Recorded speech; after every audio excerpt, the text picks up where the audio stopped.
Thank you, son. You are awesome, son.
Oh, apparently I am muted, but here we go again. So once again, welcome back to a new edition here at J-Core Live, your weekly J-Core show here on Twitch. Am I still muted? I'm not supposed to be muted, right? Hello? Am I muted or am I not muted? Or am I just soft? Soft. 1, 2. No sound? Hello? No sound?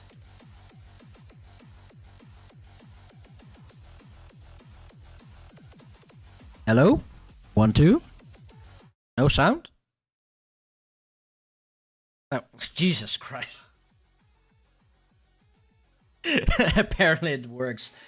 So yeah, once again, now with sound and hopefully not muted. Welcome back to a new edition here at J-Core Live, your weekly show, your weekly J-Core show here live on Twitch. And of course the... Oh yeah, that reminds me, I have to... Let's put this one a little bit softer. So yeah, a new show, a new week. Later we have a few announcements to make and also a new competition. At least a competition. Our mascot will finally have a name.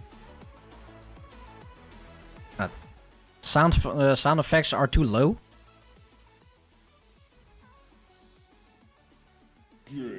Okay, I understand why. I understand what the problem is because I am playing a video here on... okay, because usually I play with YouTube.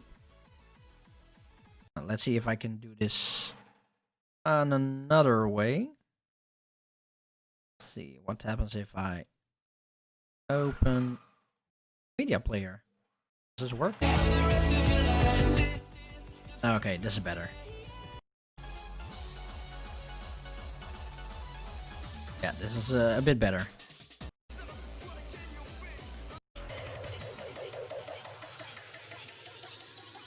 Okay, this is way better. So now the J-Core is there. So yeah, once again, like what I said before today, yeah. Hey, yeah, Jimmy, you are definitely watching a random YouTuber here and doing a super professional show. Yeah, I'm pressing the wrong button, of course, but yeah, at first I want to say thank you very much to Kuro Soundworks, Strandi, and Holy 80 for being with me for the last couple of 9 months. It's like, holy hell, 9 months. And now we're on the way to the 10th month. So yeah, of course, like I said before, we have a few announcements to make. Later we also have an interview with DJ Plague. And in case you don't know who DJ Plague is the one that is this J-Core guy over here. He is also the author of J-Core. The mascot will finally have a name. On Discord, I have received 4 names. And those are pretty good names. We are going to put it in a poll later. But if you still want to win a t-shirt and have a chance on giving the mascot a name, go over to discord.io/jcorelive and then DM me your participation suggestion, and then and then somewhere later, halfway, we will announce the winner. And also the winner will receive a t-shirt from the upcoming party called J-Core Live Full Throttle. And before we gonna start the show, let's do a quick shout out to Duckbuster, Kimby, the Eversoid Superior Jimmy, I'm the Banana Kuro, Soundworks, Defrag, Echo 11, and Holy 80, and QTV, and yeah, that's pretty much about it. Okay, so let's. No, not this. Before we are really gonna start the show, let's. Yeah, I keep saying that, I know. Let's check out this video once more.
So yeah, as you display capture, as you see before, the 30th of January, starting from 1 o'clock UK time, so UTC plus 0, we are having a 10 plus hour J-Core live event called J-Core Live Full Throttle.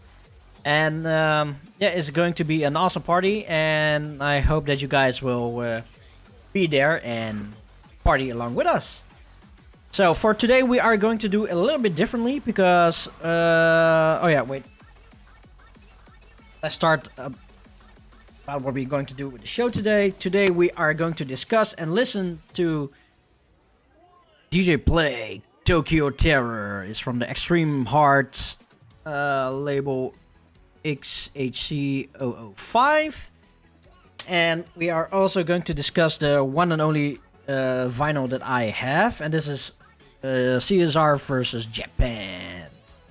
So yeah, this is the thing that we are going to do today. And the first track on the CD from the DJ Plague Tokyo Terror, it's actually a megamix. It's in half hour. So the next coming half an hour we're gonna play the mix, and let's enjoy the show. And then after the megamix, DJ Plague will enter the chat. So let's listen to DJ Plague, the Tokyo Terror megamix.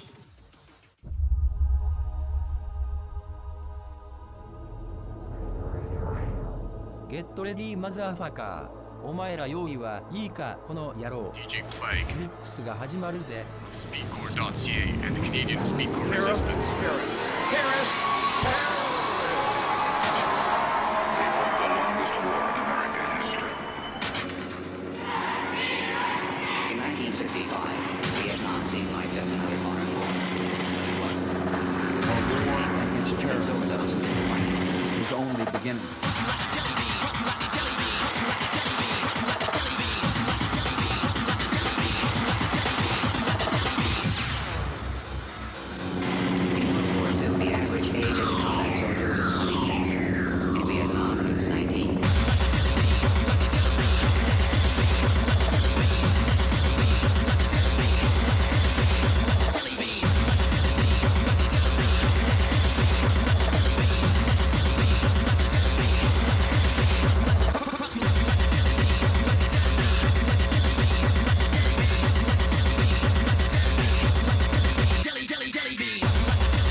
Thank you, Kuro! Thank you for the subscription for Brain Shit.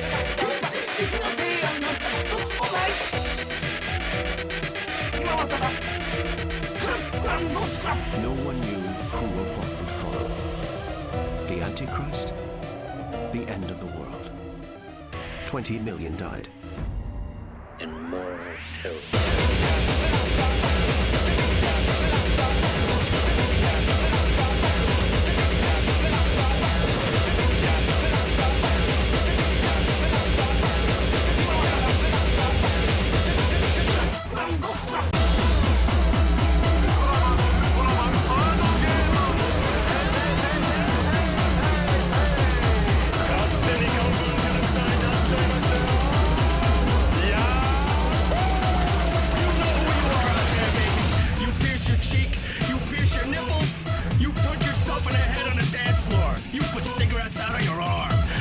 About broken hearts, you sing about breaking faces.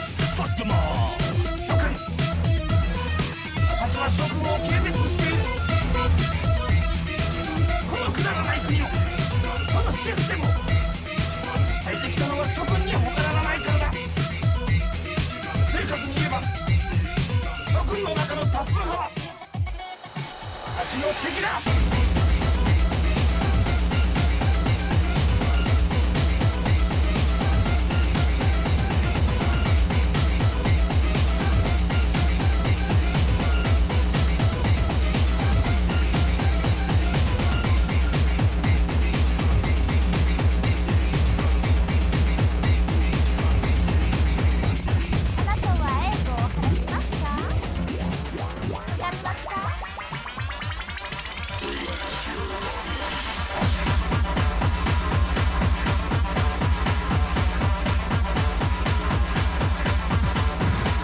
Widersiebland, Widersiebspunkte.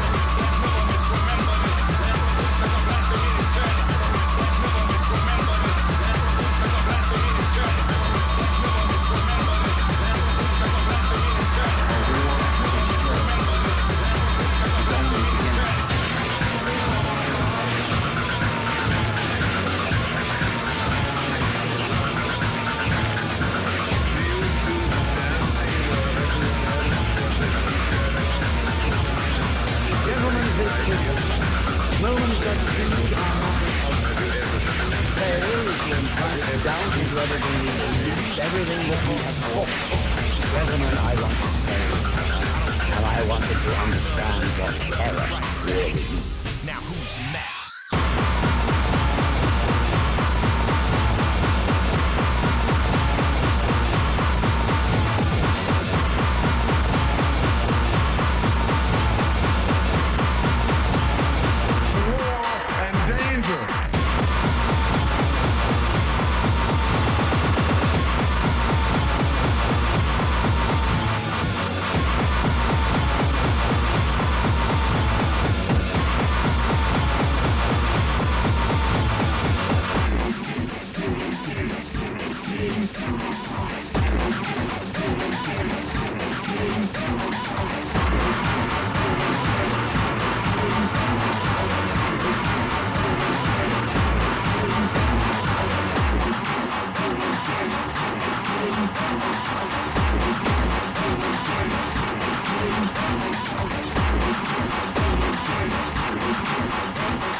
Terrorists. The most fierce and relentless and terminate terrorism. Our surveillance cameras captured several images of the terrorists, though the mask obviously makes retinal identification impossible.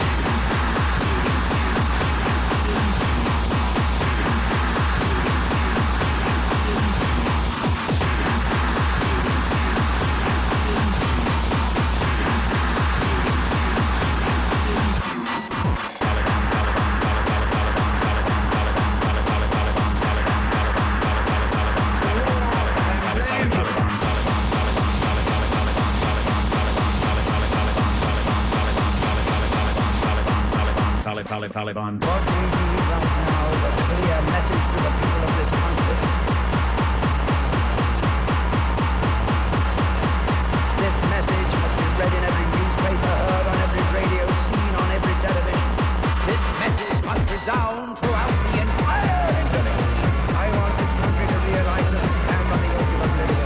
I want every man, woman, and child to understand how close we are to chaos. I want everyone to remember why they need us. Terror, the terror.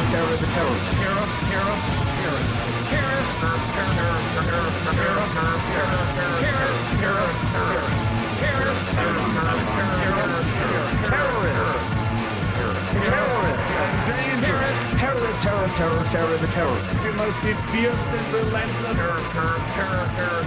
And terminate terrorism, war, and danger. Our war against terrorism is only beginning.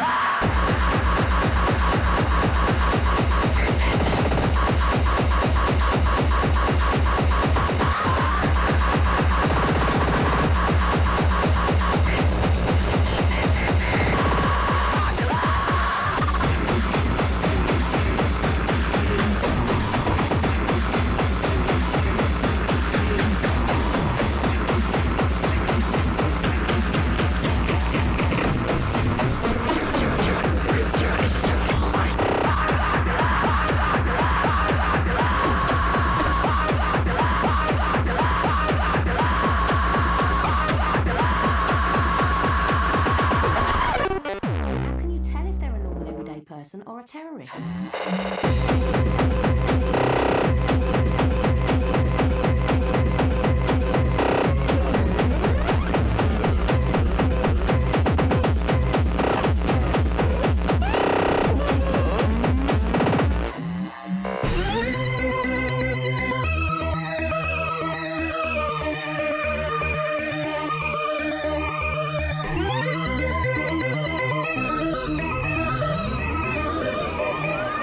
Piece of shit, motherfucker!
think you are.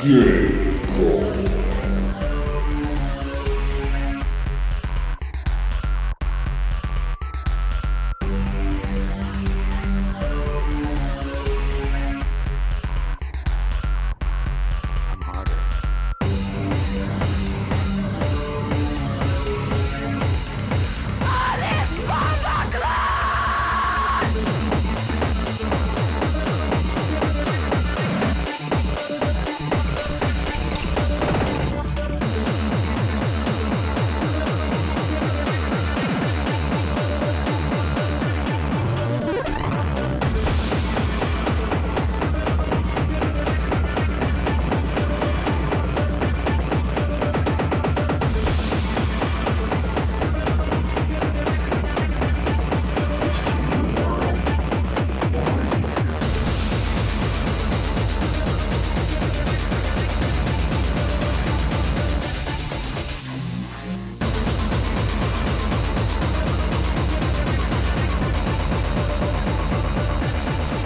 Ready for it.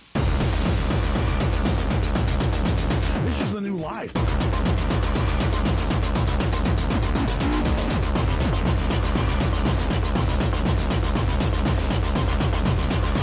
Being yelled at, being screamed at, being lined up.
And what to do, you're going to have it.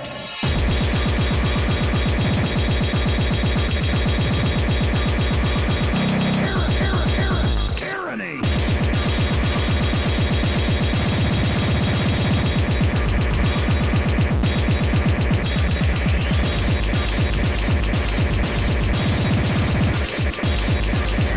Scum evil ruling us!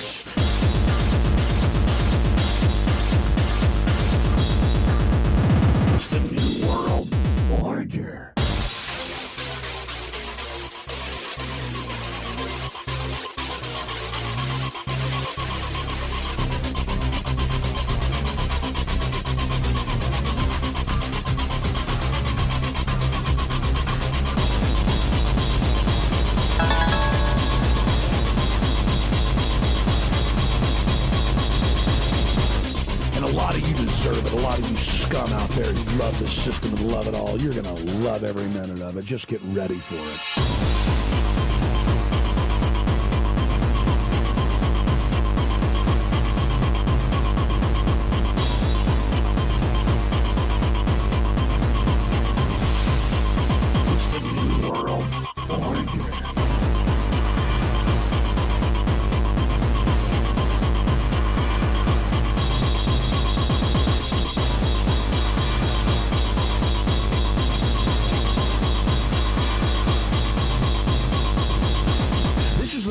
Being yelled at, being screamed at, being lined up, people in black uniforms stomping around with evil in their eyes, weakness in their eyes, scum evil ruling us.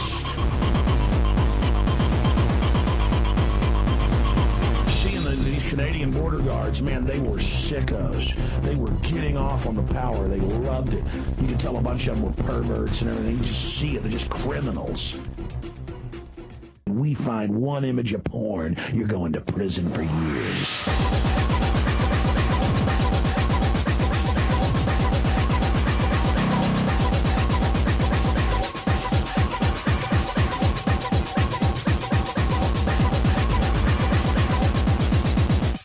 Evil.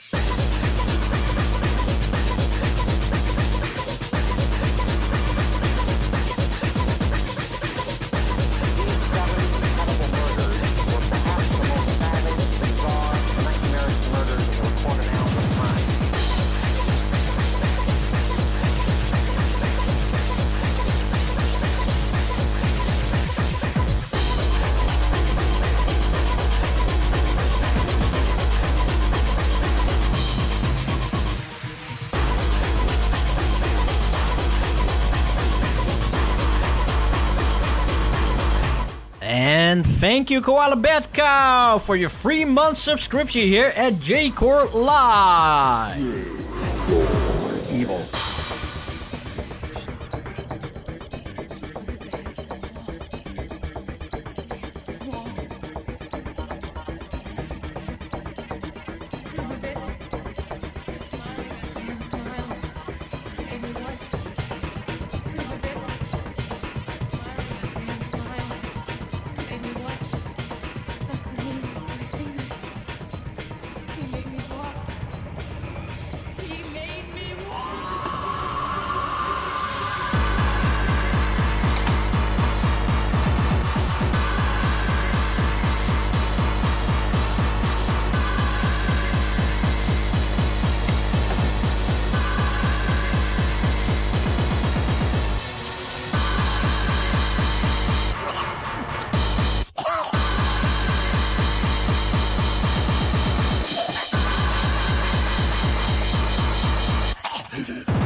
Hey Jody, how you doing?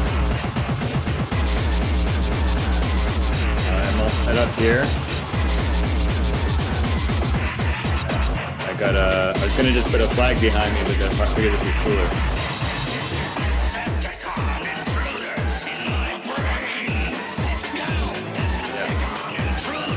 I wonder if it's possible to zoom in the camera a bit.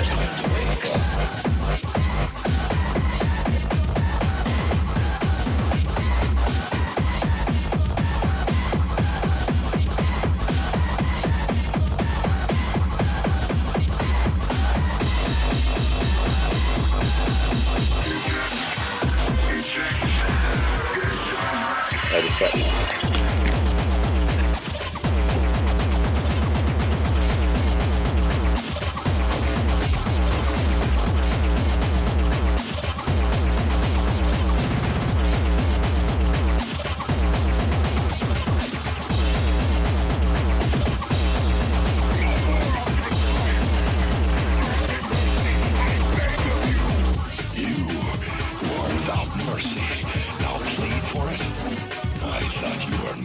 sterner stuff.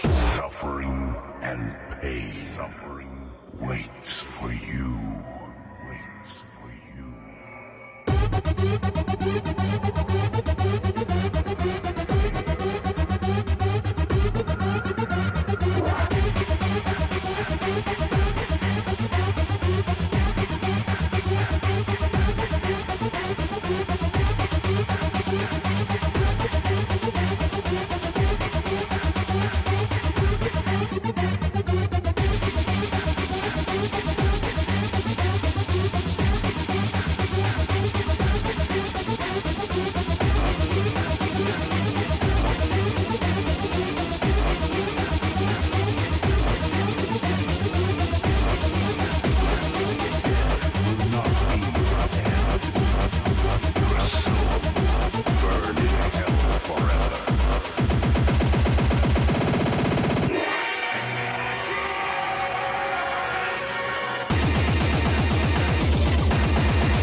whole city was dark and shrouded in smoke. The streets were full of corpses.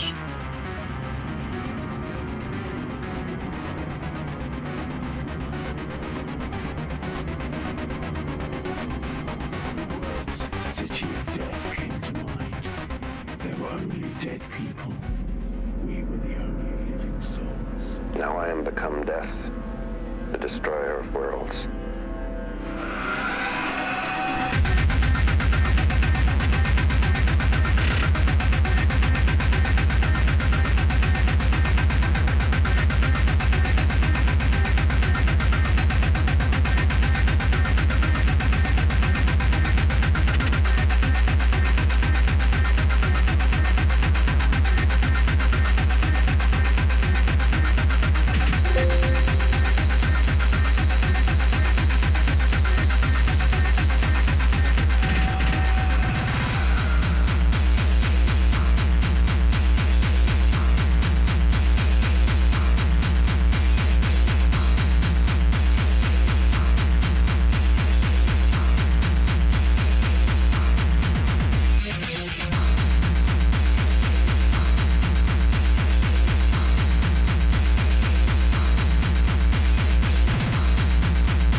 masochists, and other sex deviants.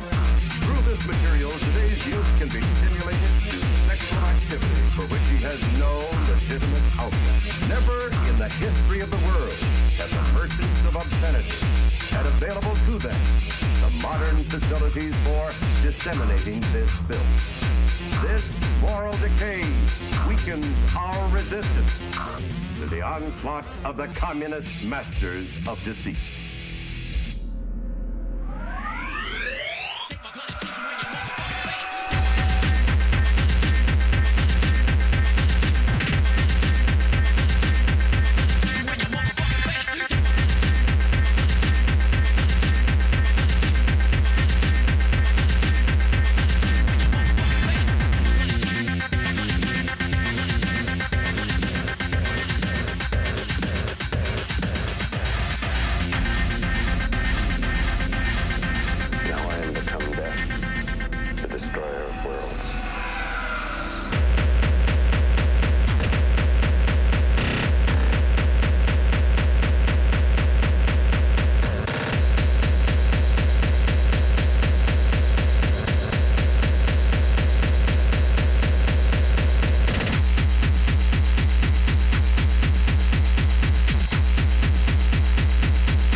Baby?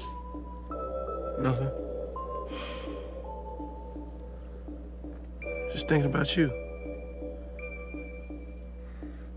And all the nasty things I'm about to do to you.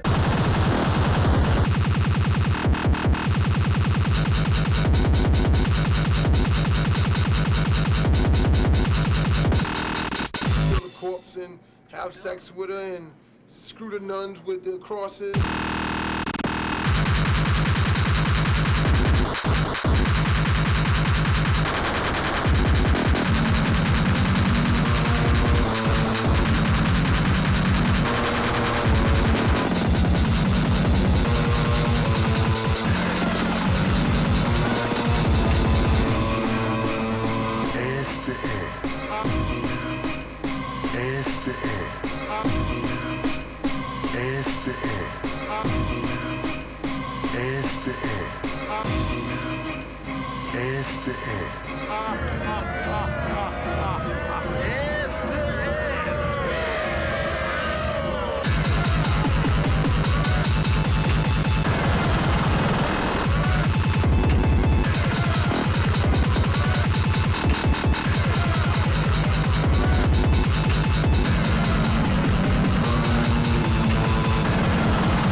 So welcome back to J-Core Live, here live on Twitch. J-Core. Yeah, that was the big Tokyo Terror mega mix by DJ Plague.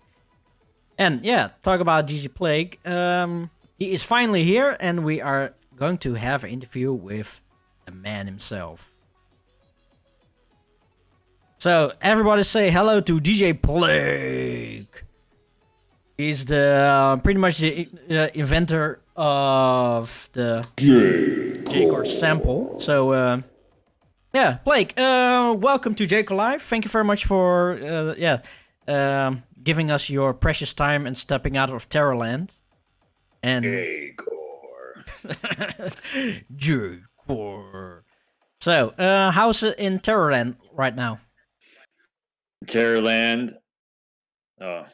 Okay, you're asking me stuff I should have my proper mask for. So, yeah. Serious interview, or do you want a DJ Plague interview? Okay, I don't have the proper mask. I'll just pull this from my face. In Terrorland, the bursting speed of a core volcano thrust high above the landscape, bursting lava upon all the terror denizens beneath.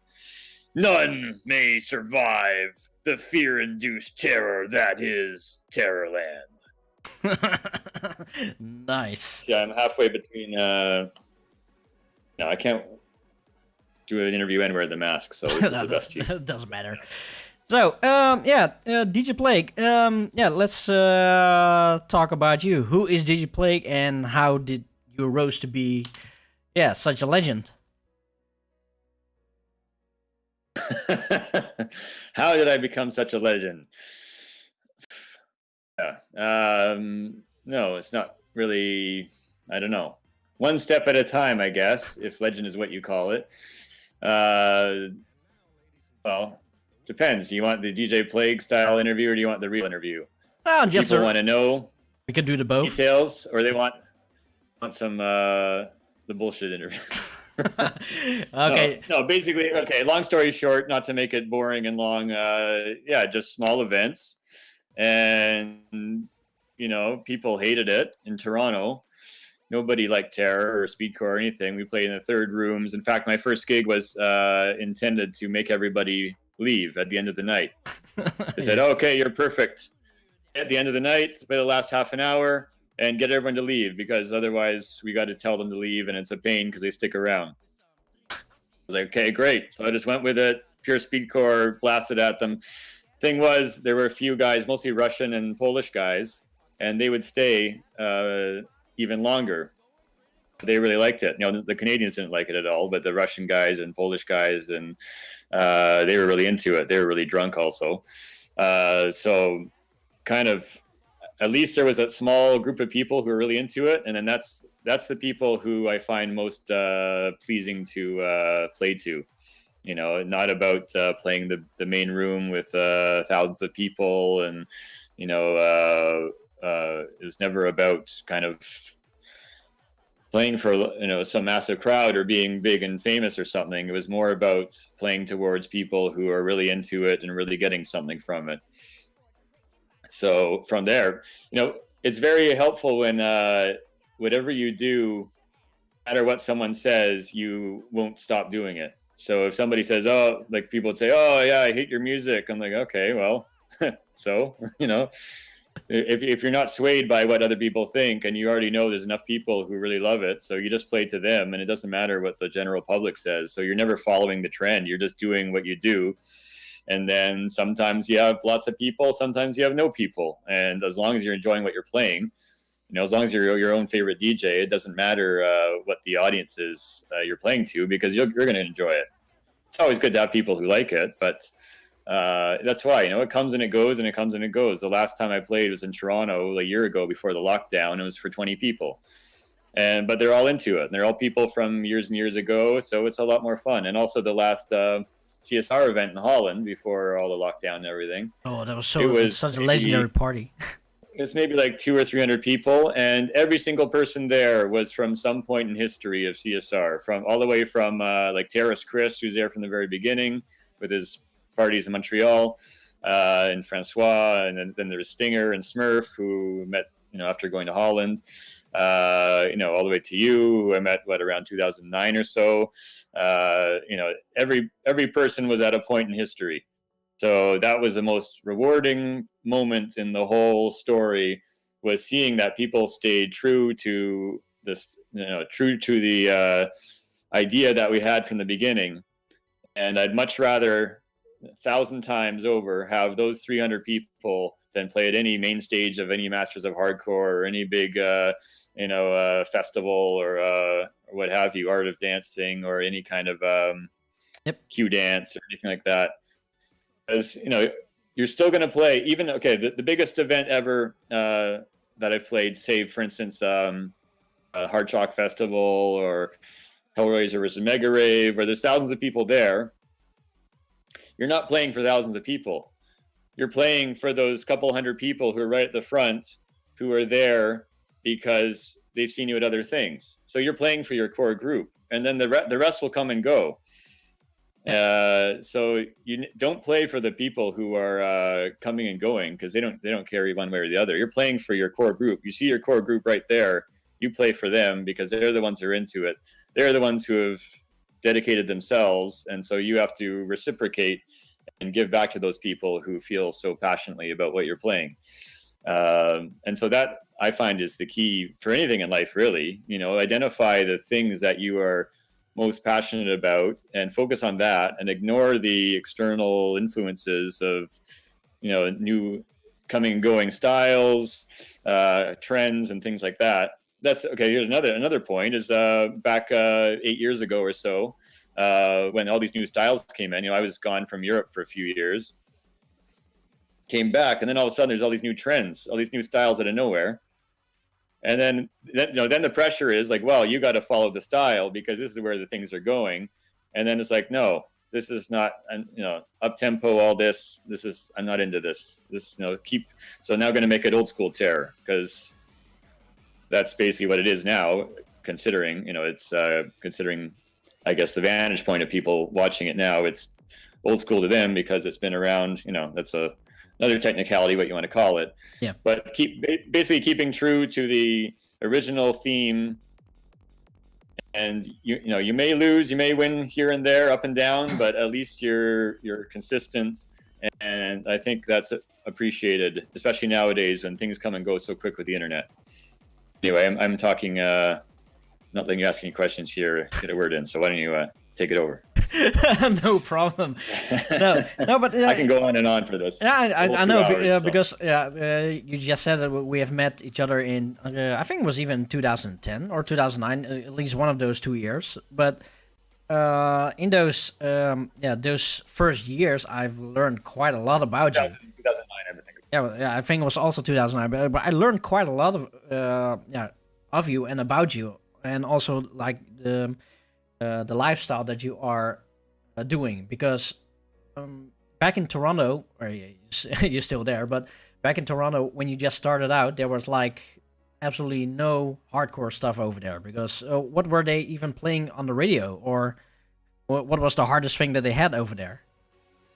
Well, there was I don't know, like the radio is something else. The hardest thing, the scene is very small for whatever you're into in Toronto, so it's kind of like New York, kind of like any city where it's very diverse. So you have a lot of different scenes. I ran into a hip hop guy once, when I was struggling trying to get things going in Toronto. He was a hip hop guy. So I said, "Oh wow, you must be doing well because hip hop's much more popular here." And he says, "No, we don't have barely anybody out." Because the thing is, when you have 100 different styles and people from all over the place, then every scene is small. And so I think that's, in fact, a good thing, because it's like training with weights on your legs. You're exercising. You don't realize that you're pushing against the grain. You're really struggling to. You're trying to make it like Holland, but there's no way it's going to be like Holland. So then when you finally go over to somewhere like Holland, where there's so many people who are into it, it just explodes, because you've been putting all this effort into it and it feels like it's going nowhere. And then finally you come over. And that was the real turning point with CSR, because originally it was Toronto Hardcore Resistance, and it was meant to counteract the happy hardcore styles of the late 90s in Toronto, which was getting quite big and was good for a while because they had some hardcore at the very, very end. But the big turning point is they stopped booking real hardcore DJs and only had happy hardcore all night long. So, you know, I was listening all night long, this happy hardcore, getting that frustration going. And I wanted to have that release, but then they stopped booking the guy at the end who would give you that release of all the happy. And then so I stormed out of there. I was like, fuck this. From now on, I'm going to do my own thing. Going to book who I want to book, do my own events. And that's the way to do it. You just, you know, if you're, and that's also what I say, like people, you know, sometimes there's haters here and there who, oh yeah, CSR is so commercial, you know, I don't know how it's commercial. I guess it's all relative, I guess. But you know, then, you know, do your own thing then. You know, I said, great, you know, please do your own thing. I'll support you. I'll help you promote. Like, I'm happy to, you know, if you're not satisfied, you know it yourself. If you're not satisfied with how things are, then you make your own thing. And if you put enough work into it and time into it, and you'll eventually build something, and you'll have your own crowd, and then, you know, you can do whatever you want with it. You're not. That's another key thing. You know, if you go just for fame and just to be on a big stage somewhere, that following is never really your crowd. It's never really your people. It's not your tribe. You are kind of renting their tribe, and then you can come and go like that. They can kick you out. You can be. That's why, you know, hot, easy up, easy down. Yeah. So it's much better. You slowly build, and you know, you may not ever have a huge crowd of thousands of people, but it's much better to have a small group of loyal people who are all good friends. And you know, you don't have that big sort of celebrity pyramid that you have with more mainstream genres. Yeah, you know, it's like a little it's like a little club. It's like a little group of people when everyone's friends, everyone can talk to each other, no one's above someone else. But that's something very particular to Holland, I find, because you don't have that over here. It's all very small scenes, and all the scenes are kind of, you know, around each other. And so you'll have one night, well, you'll have different music the whole night. So each DJ plays a different style. Whereas in Holland, you know, the whole room is the same style all night long. Yep, so that's very that's very unique to Holland. It's that doesn't happen over here. So that's why I think a lot of people, whenever I meet other DJs from other countries, it's like the smaller their scene, the more down to earth they are. You know, you don't get a kind of a superstar mentality if it's impossible ever to have more than, you know, 50 people at an event. So that's why I guess, you know, we're going back to your original question. The term legendary is pretty, you know, I kind of do that tongue in cheek with like Legends of Terror. It's sort of it's kind of making fun of the idea that, you know. Yeah, okay, but you have to be legendary. You really have to see it from our point of view as a fans, because back in the day, I think there was like in 2003 or 2004, or even 2002, I became such a fan of the CSR brand. I also been to one of those parties in the Waakzaamheid in what was the location again? Koog aan de Zaan, I think. Yeah. Koog aan de Zaan. Koog aan de Zaan, yeah. It's the first time that I actually saw, you there playing live, and and the stuff that you played back then, that was like, whoa. But I also know that back then there were like maybe only 40 or 50 people in quite a big room. So yeah, you know, that is also something from I saw something from the beginning, and up until the last Legends of Terror, there was like a room full with dedicated fans, everybody wearing your merchandise. Yeah, you as a Canadian that actually dominated the whole music scene here in the Netherlands, the old school terror scene. Like you know, for at least for me and for other CSR fans, that is a legendary move what you did there. You started with nothing, and you have such a big brand. Like, where's it? Like this logo over here. This is like one of the most popular terror brands out here. So, was third top selling, third only to Masters of Hardcore and Rotterdam Terrorcore. So that was quite, you know, that kind of blew my mind. But you know, a lot of it is timing, though. Like, I don't know if it would happen the same way now with the way the internet is, you know, with Instagram and everything, without vinyl.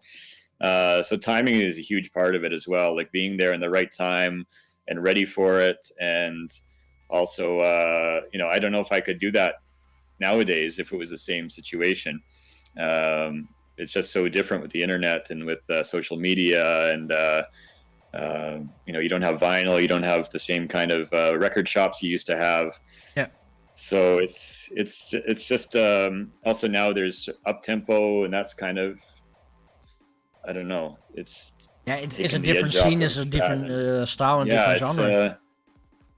It's a whole different time and place. So that's the thing. It's like, to have success in something, timing is just as important as what was it? I heard something. Luck is when timing meets preparedness, or something like that. When preparation meets timing, you got to be prepared for it, and you got to have the right timing, and that's when it seems like luck, but it's just you're there in the right place, and you have the right stuff prepared already for it. So it's kind of like you're knocking on the door. Maybe they open right away. Maybe you're there for days and days. But if you keep knocking, eventually you'll find the winds will change in such a way that allows you to get in there. But that doesn't last forever, because you're in for a bit, and then a new trend will come. And that's why it's so very important to not just follow the trends, because then you'll be wiped away with the wind. You focus on your core group of people, and then you see. You have to communicate with them. You have to know what their interests are, and it's a two-way street for sure. It's you're there to help give them a good time, and to keep on. Obviously, they're interested in what you've been putting out, and they want to hear more of that. So it's almost like there's another quote from from who was it? I think it was from The Art of War. He says Sun Tzu. Sun Tzu. It said the lowest river, all the streams flow to the lowest body of water. So that body of water has to be below all the streams, that it services all those streams. So in order to service the most number of people, you have to be kind of below all of them as well. Like, you can't just there's the story of Icarus, where he flies too high and his wings melt and he falls into the sea. You have to really understand the people you're creating stuff for. It's your audience. It's the people you're creating it for. So you always have to be in touch with them, and you can't think you're above them ever, or think somehow they're there to serve you. It's the other way around, really. Nice. Anyway, I can go on rants forever. I know, but it's really cool, because like I said before, I learned so much about you just because of all these motivational speeches. Because there was a time that I actually wanted to stop doing everything, like stop being a DJ, because I never got booked, and it's all totally not worth it. And then you came in my life, and you started with some motivational speeches, and you helped me up there, and here we are now, 10 years after. You bring fried rice in exchange for rants. Oh yeah, true. Fried rice. We are definitely going to talk about that one. Yeah. But let's switch over to the next track of the Tokyo Terror CD. Like I said before, that was from the Extreme Hard XHCD 005. It's 5 tracks. We already heard one mix before, and now we are going to one of the favorite tracks of mine, and this is DJ Plague with Pure Terror.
We're shutting down the town. We're shutting down the roads. 18 miles. We rule. We have machine guns.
We're back here at J-Core Live, and we are still having, at least I thought we were having, oh, there we are, and DJ Plague is still in the house. And yeah, and you just heard DJ Plague with Pure Terror.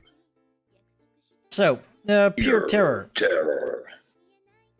Yeah, all these samples, like, did you, like made it yourself, or did you pick some samples from? Bloodbath! So that was mine, and Pure Terror. Yeah, that was just, I made that track for the live show because Cyclown had this blood and he'd like throw it everywhere, and he had this disgusting head full of meat. Yeah. And people would like stick their hand in it, and like his girlfriend's father was a butcher or something, so he put all these like real pig entrails and stuff. Oh, yeah. So gross. Apparently one time he had it, he didn't clean it out or something, and then someone smelled it and like threw up because it was so disgusting, because he had this like rotting meat in it. Like, oh my god, that was really yeah, that was, I don't know. Personally, I really prefer DJing than doing the live show. The live show was sort of requested over and over and over again. They said, oh, we want a live show. We want a live show. I'm like, I don't do a live show, only DJing. No, they want a live show. They want a live show. Fine, all right, I'll do a live show. Okay, great. You got 2 bookings. Like, who are they? They don't even know what it is yet. How can they book me? They don't even know what it is. Okay. Whatever. Okay. We're now on the live show anyway, but what is your live show? Of course, I know what it is, but the live show is just okay. Here's the thing with the live show. Okay, when they said, okay, we want a live show from you, Anger Fist was doing all big shows at the time, and I thought, okay, I want to do something more than that. Like, they just have an MC, and I thought, oh, there's so much cool stuff you could do with a live show. So we always tried to have something interesting in it.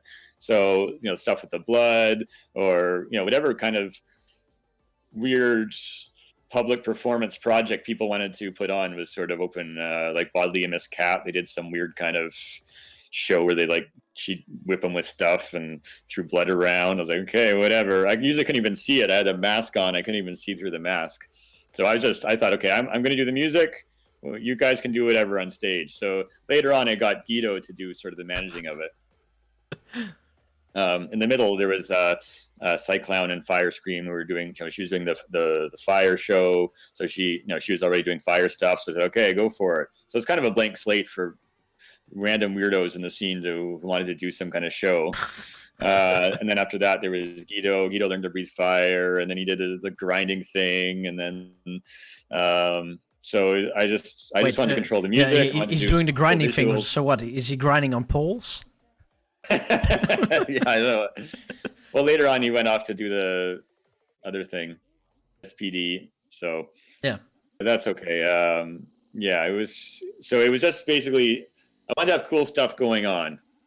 I didn't want to be too worried about managing it all, because then you get into all these politics of who wants to be on stage and who does what. And so, I just said, okay, just do whatever you want. But just cool stuff going on. Yeah, like we did some cool things. Like we did the one with, what's his name? The guy, the handyman, who was missing a hand. And so we got him a fake hand. Yeah. And there's a YouTube video on there somewhere of it. We got him a fake hand, and he was there dancing, and then, Chainsaw Madness gets his chainsaw and pretends to cut his hand off. But then the guy gets up and starts dancing again after his hand's been taken off. I was like, no, man, you got to, milk it. You got to be like, roll around and stuff. And, but, so anyway, it was sort of cool. I don't know if people really understood what was going on, but that's the thing, you do it for yourself because it's fun. I remember, the beginnings, maybe the early rumblings of having a live show was way back in 97 when I started DJing, or 98, I think it was. I used to play, we used to be called The Construct, DJ Plague and Lord Tekken.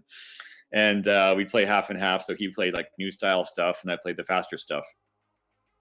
And we were playing in this venue that was known for its toilet package. So the toilets would overflow and people said, oh, that venue's disgusting because the toilets overflow. There's shit everywhere. And so we were in this basement venue thing, and I got a bunch of chocolate syrup and some toilet paper, and I was playing, and I pretended I fell off the podium, and then I get up, and I stick this stuff on, and I'm like, oh my God, I'm covered with shit-covered toilet paper, and I started throwing that in the crowd, and nobody knew what the hell was going on. And then, Tekken, the other DJ, he was like, stop it, you're embarrassing yourself. I said, I'm not embarrassed, I'm embarrassing you. Like, oh God, no, not in front of these other DJs. I'm like, fuck, I don't give a shit, who are these people? I'm having fun. And that's the bottom line. As long as you're having fun, then, whatever. That's why, the stuff outside you always changes. Yeah. Maybe there's 3 people there. Maybe there's no people there. Maybe there's 1,000 people there. You're still doing the same thing. Like, it doesn't matter, you're just enjoying yourself, and then people come and go. Yeah. It's like in your life too, sometimes you have no friends. Sometimes you got 100 friends. Sometimes, my grandfather on his deathbed, this is what he said. He said, people come, they go, they come, they go, they come, they go. So just accept that. If you accept that, your life will be a lot easier, and not saying like, oh, I have no friends. Where is everybody? Especially now with lockdowns, everyone's on their own. People can't get together, and whatever. Sometimes you'll have lots of people, sometimes no people. So just keep doing what you're doing and be okay with that. Yeah. But anyway, yeah, okay. Right. So the first time that you came with your live show, how did it felt? It was like, it's new, or like, were you nervous, or was it like, let's just get over with it? New. Well, the first actual live show I did was at first like official one was at the CSR Welcome to Terrorland with the MC from Utter and Terrorcore, T.S. Sear.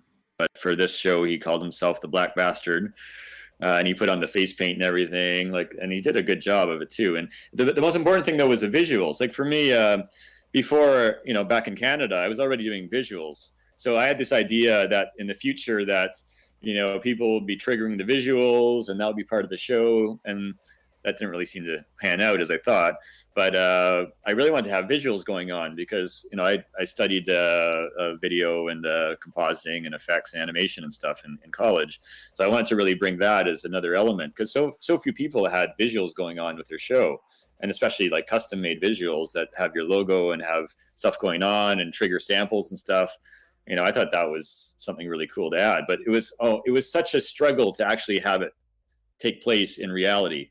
Because I talked to, I got visuals. I got to have a projector. I got to have a screen. Can we make sure that's going to happen? Oh, yeah, I'll talk to the guy. I'd show up in the night. It wasn't there. So, after a few of things like this, where they don't have the thing set up, I brought my own projector. I got to plug it in somewhere, and then I got to make sure there's something to shine it on. So a lot of the time it was just a big mess, and it was such a pain in the ass because you got to set it up.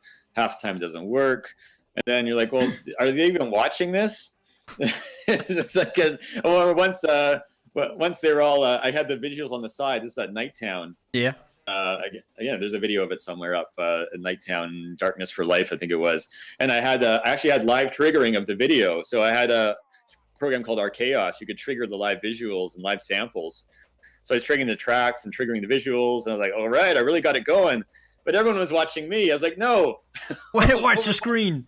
Watch the screen. Don't watch me. Watch the screen. I spent all this time making these visuals over there. Yeah. It's just like, oh, God. Like, so all your hard work was for nothing.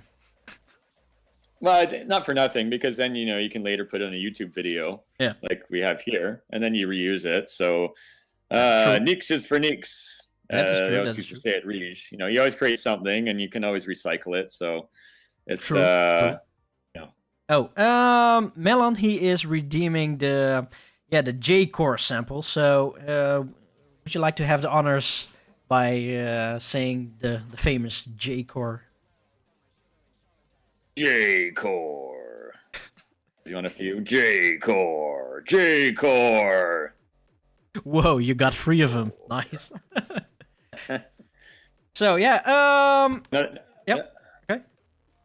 Just before we move on, another side note about the live show. One time we were fined. Well, we were fined twice for the live show, actually. You remember the second and last time. But first time, there was blood everywhere because everyone was getting blood on them. And then they would like wipe it on the walls and stuff. And then we were sent this cleaning bill for like 300 euros because there's blood all over the venue. And the bouncers were getting upset because they thought everyone was fighting each other. Yeah, I remember that. Oh, damn. On the final birthday of Terror, I suddenly remembered Guido, Chainsaw Madness. He was standing there with a chainsaw, and the bouncer, he stood like beside me, and he was looking like, what the hell is this? And then the chainsaw went on, and all the blood everywhere. Yeah. But it was definitely awesome. But I do understand why you got a cleaning bill, because the blood is real nasty shit. It's real grime paint, and it sticks everywhere. Oh yeah, yeah. Hey, what the hell do you have there in the fun. background? In the end, It looked like you have a hard game in the background. Oh wait, Sure. they're the It dancers. could have been. Oh, close enough, I guess. Dancers. So, but let's go back to Canada. So you were, I don't know, 19, and you suddenly decide to throw your first party. Was it 19 or 20 or 21? Yeah, it was 19. It was 1990. Oh no, yeah, 20. I know. Anyway, it's 1999. Actually, it was the peak of the rave scene in Toronto, which actually was pretty good for a while. But the timing was perfect, in fact, because when we did it, a few months later, somebody overdosed on ecstasy, and then the whole scene just crumbled because the police came in, shut everything down, and there were restrictions and everything. You had to have police at your event. You had to have all this extra security and medical people, and so that was kind of the end for Toronto. The only people who ever did anything more had to go somewhere else. But so yeah, it was June of 1999. It was called Gatekeeper 99, and the idea was that we'd just been to Holland, me and my friend Graham, who founded it. And we saw how big it was in Holland and went to some events there. We thought, okay, we're going to make the same in Canada as there is in Holland. But it's sort of like bring Muhammad to the mountain, don't bring the mountain to Muhammad.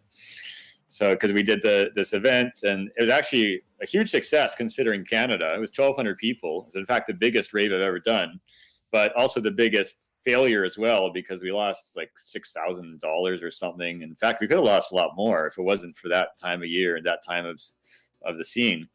So it went generally pretty well. And most importantly, we met a lot of people, like say Internet Vector there, and later we went on to found CSR out of THR.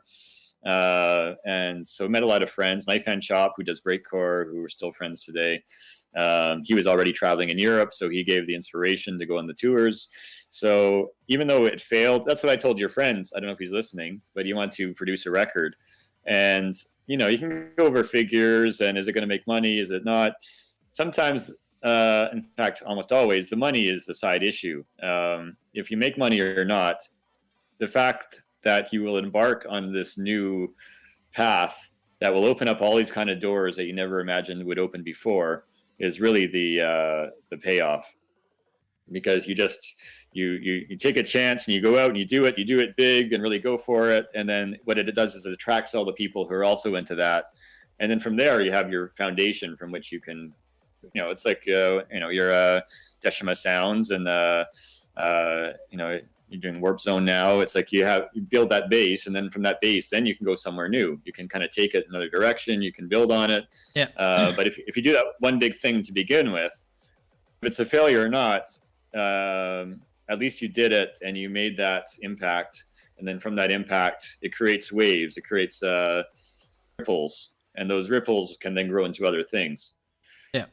So it's whether or not something is going to make your money back or not is sort of just a tiny piece of the pie. Like, you don't want to bankrupt yourself, but still, like, don't let it stop you from embarking on a big project you really want to do, because in the end, life is also about taking risks. Like, you took a risk by giving a party, and after the party, even if it failed or it was a success, your next big risk was to move over to Europe. Out of the blue. Yeah, exactly. And in fact, that's, I met George and Natasha through that. Graham knew them somehow because we had our website. Bardo was doing the website for THR. And then he found out that they were coming to Canada, and I met them over in Canada, and then I met them in Holland. And so, there's so many other little, results. As long as you set down that path and really go for it, you're you're almost guaranteed to succeed if you just keep at it long enough. Yeah. Because you'll find the people who are also into it, and they'll contribute. You can work together and collaborate on things, and that's why, that's why the idea of success, like what is success? What is really successful? What is that? What image does that create in your head? Like usually the first thing people think of is lots of money, but that should be a side thing. That shouldn't at all be the main focus, because like money itself is hollow. Like honestly, like who is really suffering for lack of money? How many people are really starving here? At least, I'm not talking about, a war-torn country or something, but we're in such a comfortable lifestyle at the moment where no one's really suffering for food, no one's really starving, that you can take these chances. And how much money do you really need? As long as you're not dying on the streets and really struggling, then at a certain point you have enough, and then you just put all that money into the project you want to grow, and then the payoff is more connection with other people. That's the biggest payoff. Yeah. A deeper connection, and you're creating this extended family, and then it's worldwide too. It means you can go to other countries and someone else is in that scene as well, and you can meet up with them, and you create this international network of people with all the same interests, and it just makes life more rich and colorful than just raw money is pretty empty. Money is a tool to it's a means to an end. It's not an end in itself. It's like you use it to fund a project or to go on a trip or to buy something you need to further the path that you're going on. Just to get money. That's the thing with a lot of these sort of coaching guru guys you see on YouTube now. It's all about, I'll show you how to make lots of money. I'll show, like, yeah, but well, then what? Okay, so say you're sitting in your mansion with your Lamborghini in your garage, that you'd like to drive around in the Hollywood Hills, and then what? What do you do with that then? It's a dead end. It's just, okay, it's gotta be part of the process. It can't be an end in itself, basically.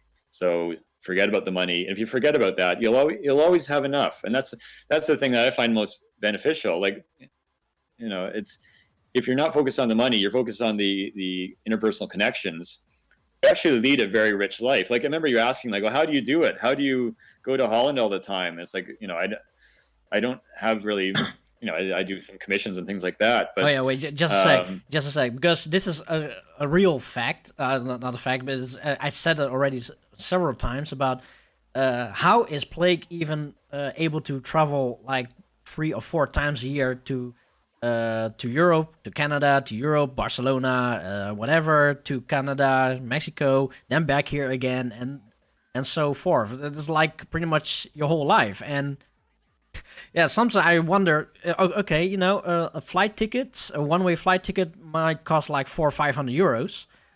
So like, how? Yeah. But yeah. And that's it.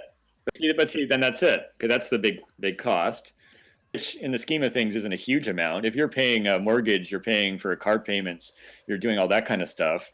If you have all those weights on you, these bills you got to pay every month. But if I'm lucky that I can be able to live very, very basically. I don't have a lot of costs, so keep your costs down. And if you just know people everywhere around, like I don't stay at hotels, I don't book hotels. I go visit people. So I got a list of people to visit. So because I spent so much time doing this, that I have this huge amount of people to visit, then, like I say, it's like this worldwide, almost like the Kiwanis Club or the Rotary Club, where they have chapters all around the world.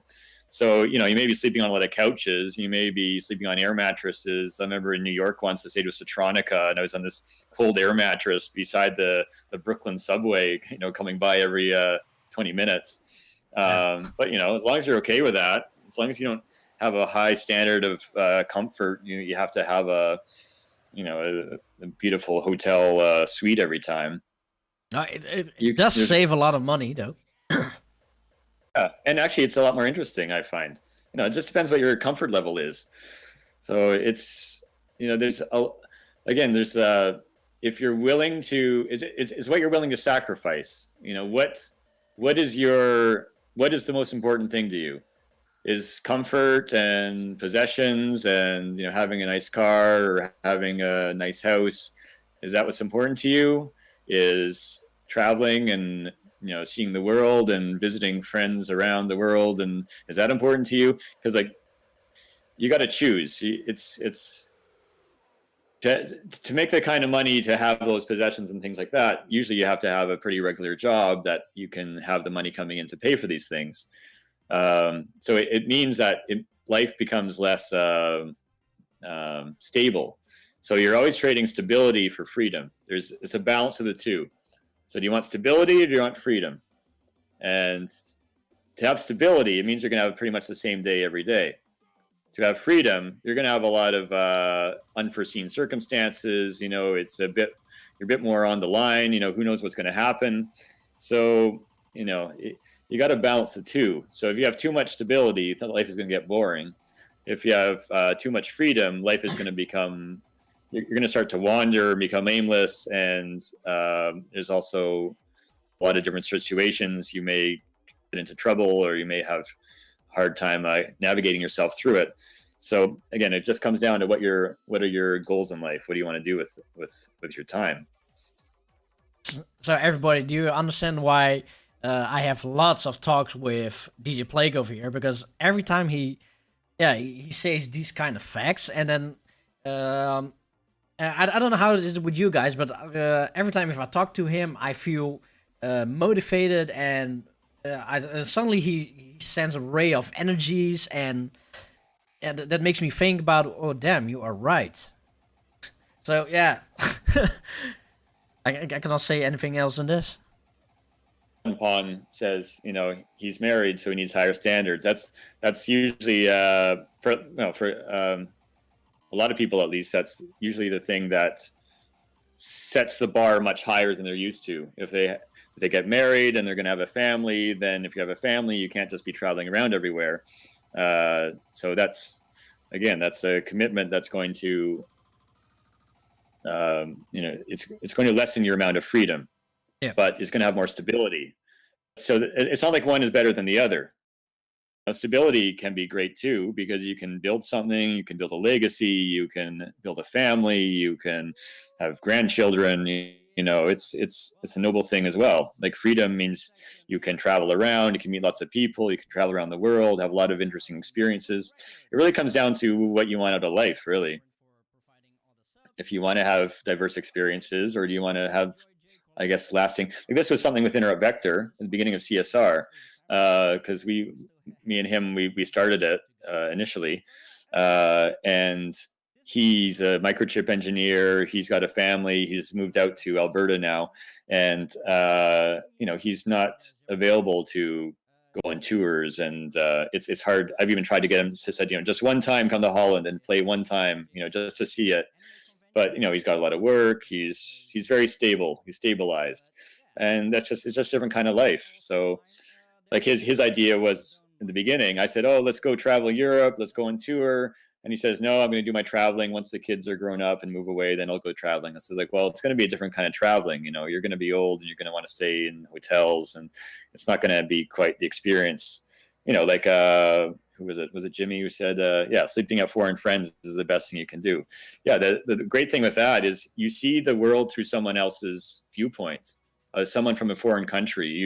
You see how they live, you see where they sleep, how they eat.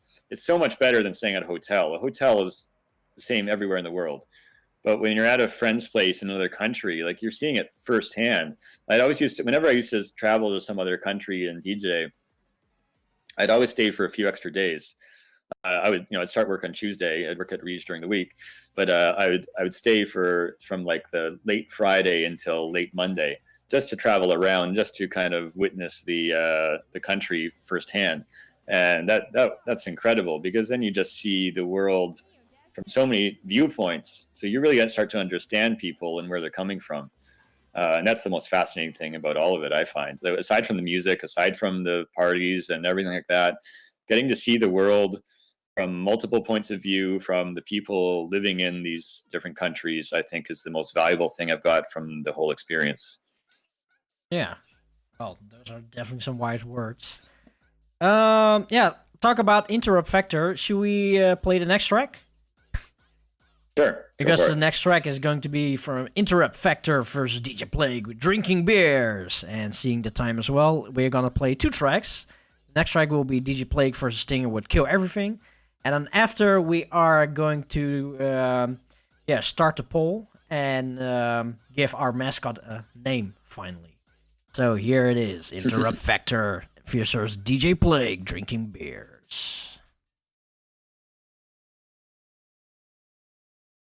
No, you guys want to hear some fucked up. 1, 2, 1, 2, 1, 2, 1, 2, 3, 4, 1, 2, 1, 2, 1, 2, 1, 2, 3, 4, 1, 2, 1, 2, 1, 2, 1, 2, 3, 4, 1, 2. I'm a smooth 1, 2, 3, 4.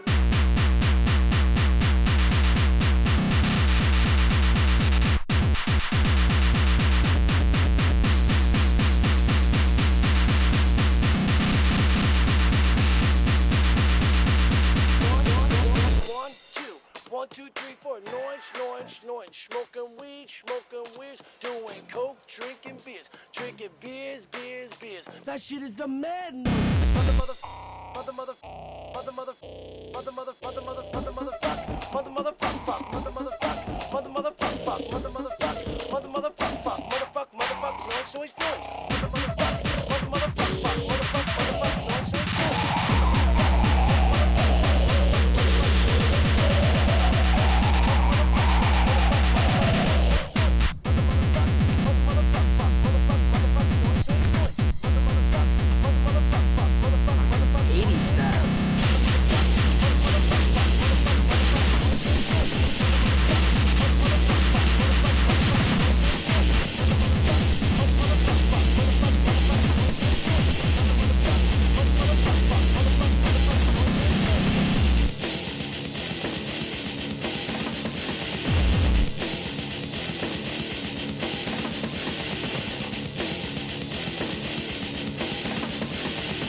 When somebody needs to be killed, there's no wrong.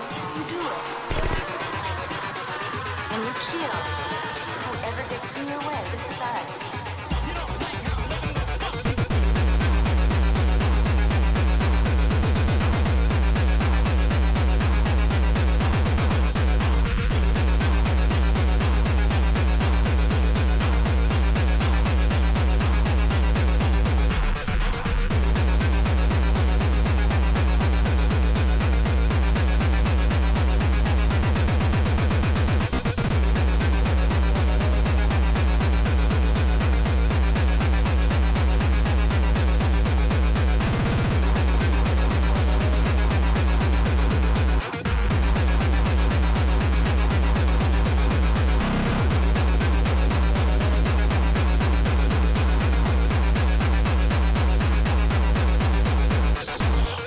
Whatever is necessary to do,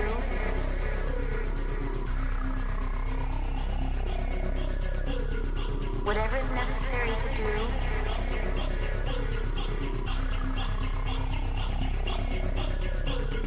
whatever is necessary to do, do it. When somebody needs to be killed, there's no wrong. You do it.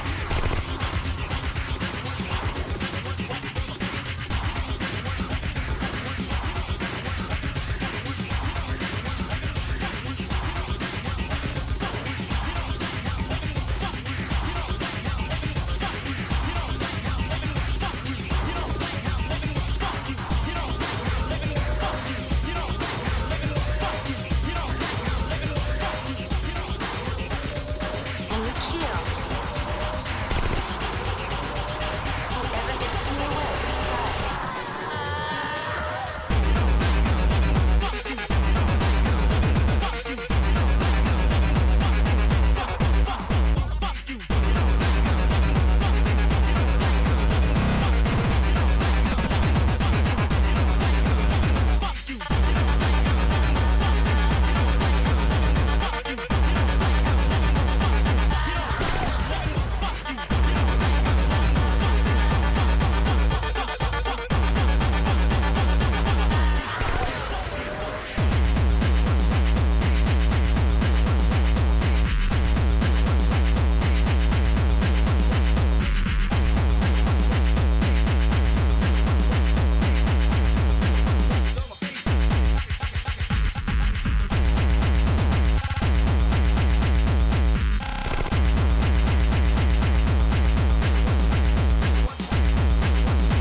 Do it.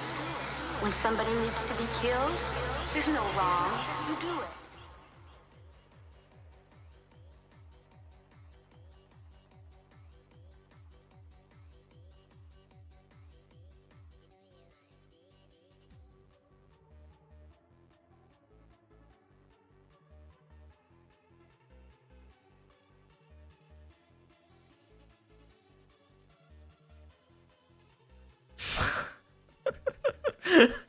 I keep doing this shit.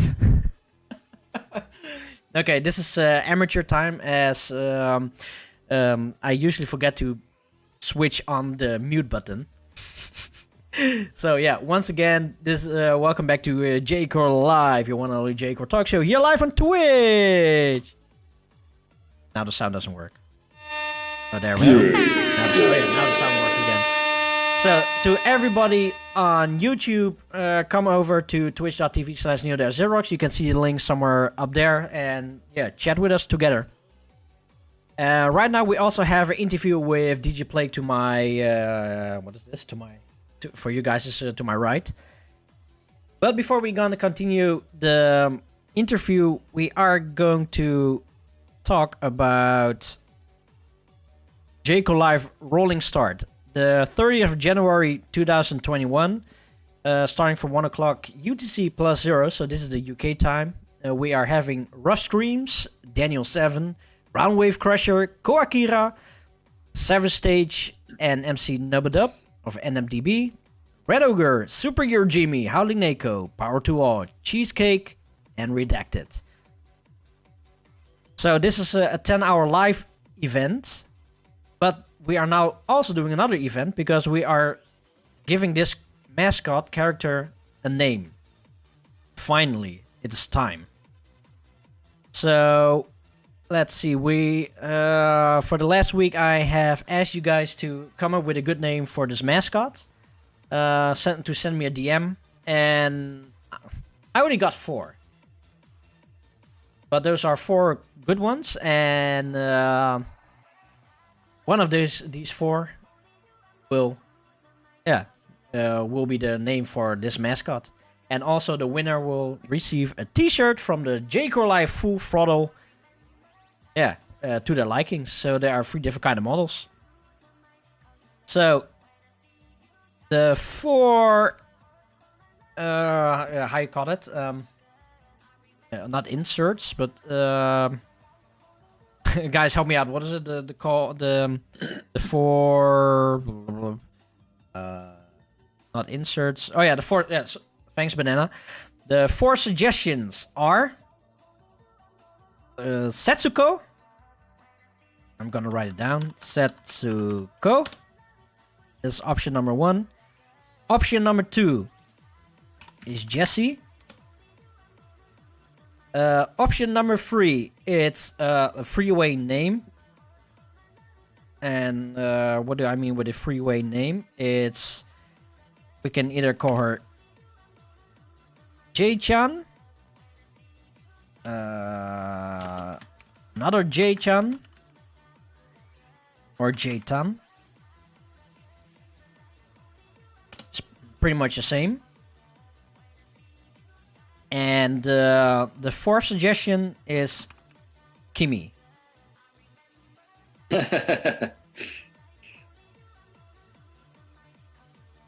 So yeah, these are the 4 suggestions. So I am going to open a poll. Oh, of course I didn't. Can I have that costume like that?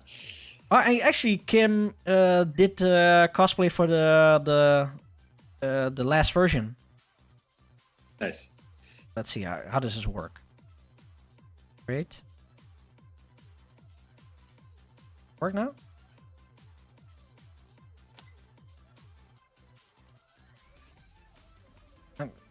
How the hell?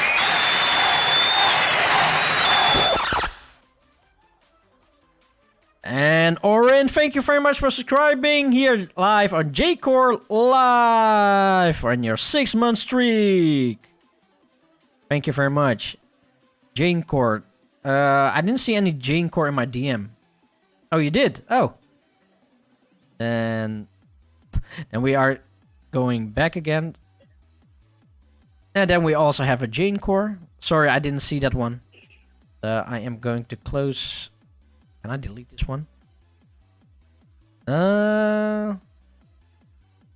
Jesus. How does this work? What is this? What is this? And Annie Clover Club, thank you for the raid. Woo!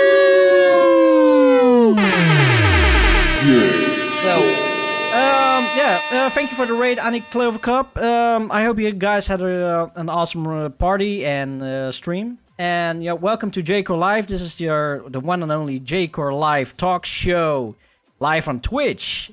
We sometimes have interviews like what we have with, the other side with this way with DJ Plague.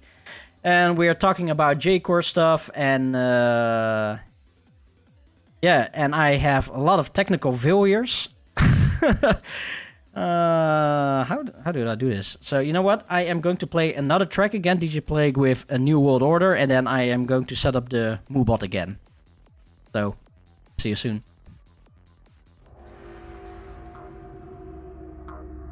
It's a weeb. What is at stake is more than one small country. It is a big idea, a new world order.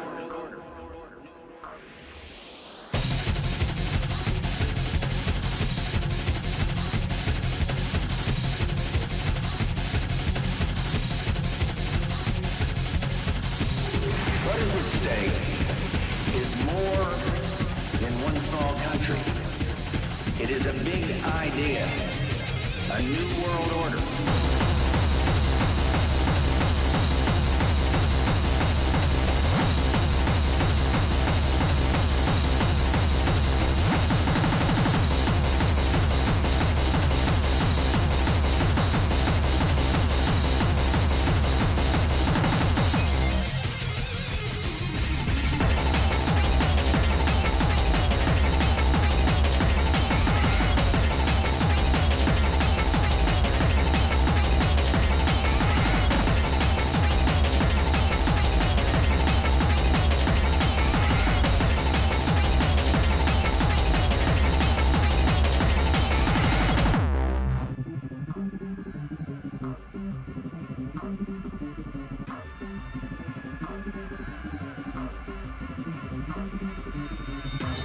What is at stake is more before us than one small country. For ourselves and for future generations. A new world order.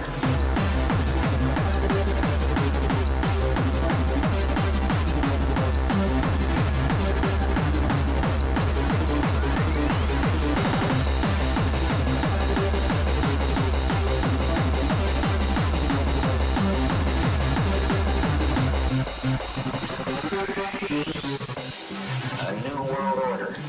A world where the rule of law, not the law of the jungle, governs the conduct of nations. These people are hardcore! When we are successful, and we will be, we have a real chance at this new world order. Hardcore! I'm gonna say it again. Hardcore!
These people are hardcore. Hardcore.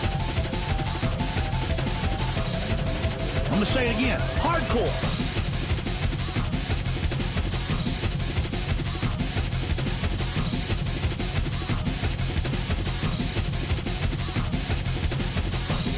What is at stake is more than one small country. It is a big idea, a new world order.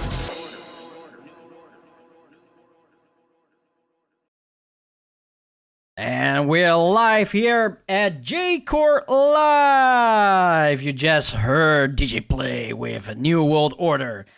Well, the competition is still going strong. J-Core. So, yeah, we have 2 announcements to make. So, let's... of course, the first announcement is... come on, work with me. Where is it? Of course, the trailer for J-Core Live.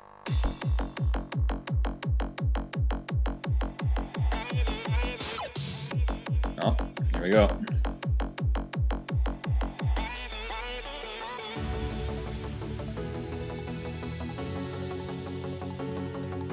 Welcome to the next level. It began with a rolling start. But now it's time. Xerox presents a life event. Once again, the all-day festival church. Get ready! Kolkaira! Daniel 7. Savage States and MC Howling Gecko Checker Round Rave Crusher. Power to all. Rough Scream Superhero Jimmy Red Ogre. Redacted. J-Core Live Full Throttle, 30th of January 2021. Twitch TV /Neo-Xerox. Limited edition event t-shirts merchandise available now. Shop spreadshirts. Tune into the weekly show, J-Core Life, presented by Neo-Xerox. Live every Monday from 1900. Twitch TV /Neo-Xerox. Be there. So yeah, this is DJ Plague doing the sound effects. And yeah, you know, while we're at it,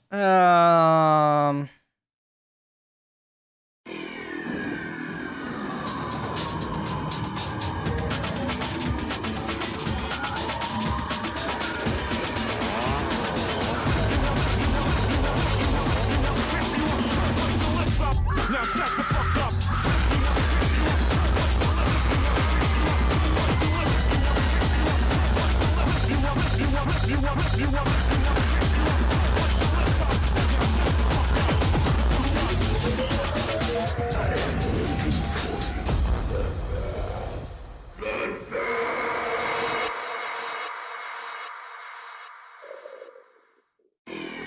so yeah, if you guys, oh wait, yeah, you know, let's play this again. It's time to terrorize. Get ready for some terror time.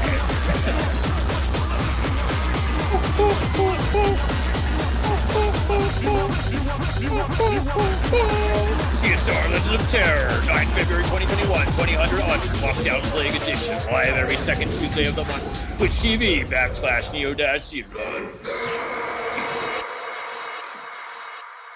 So yeah, this is a new announcement.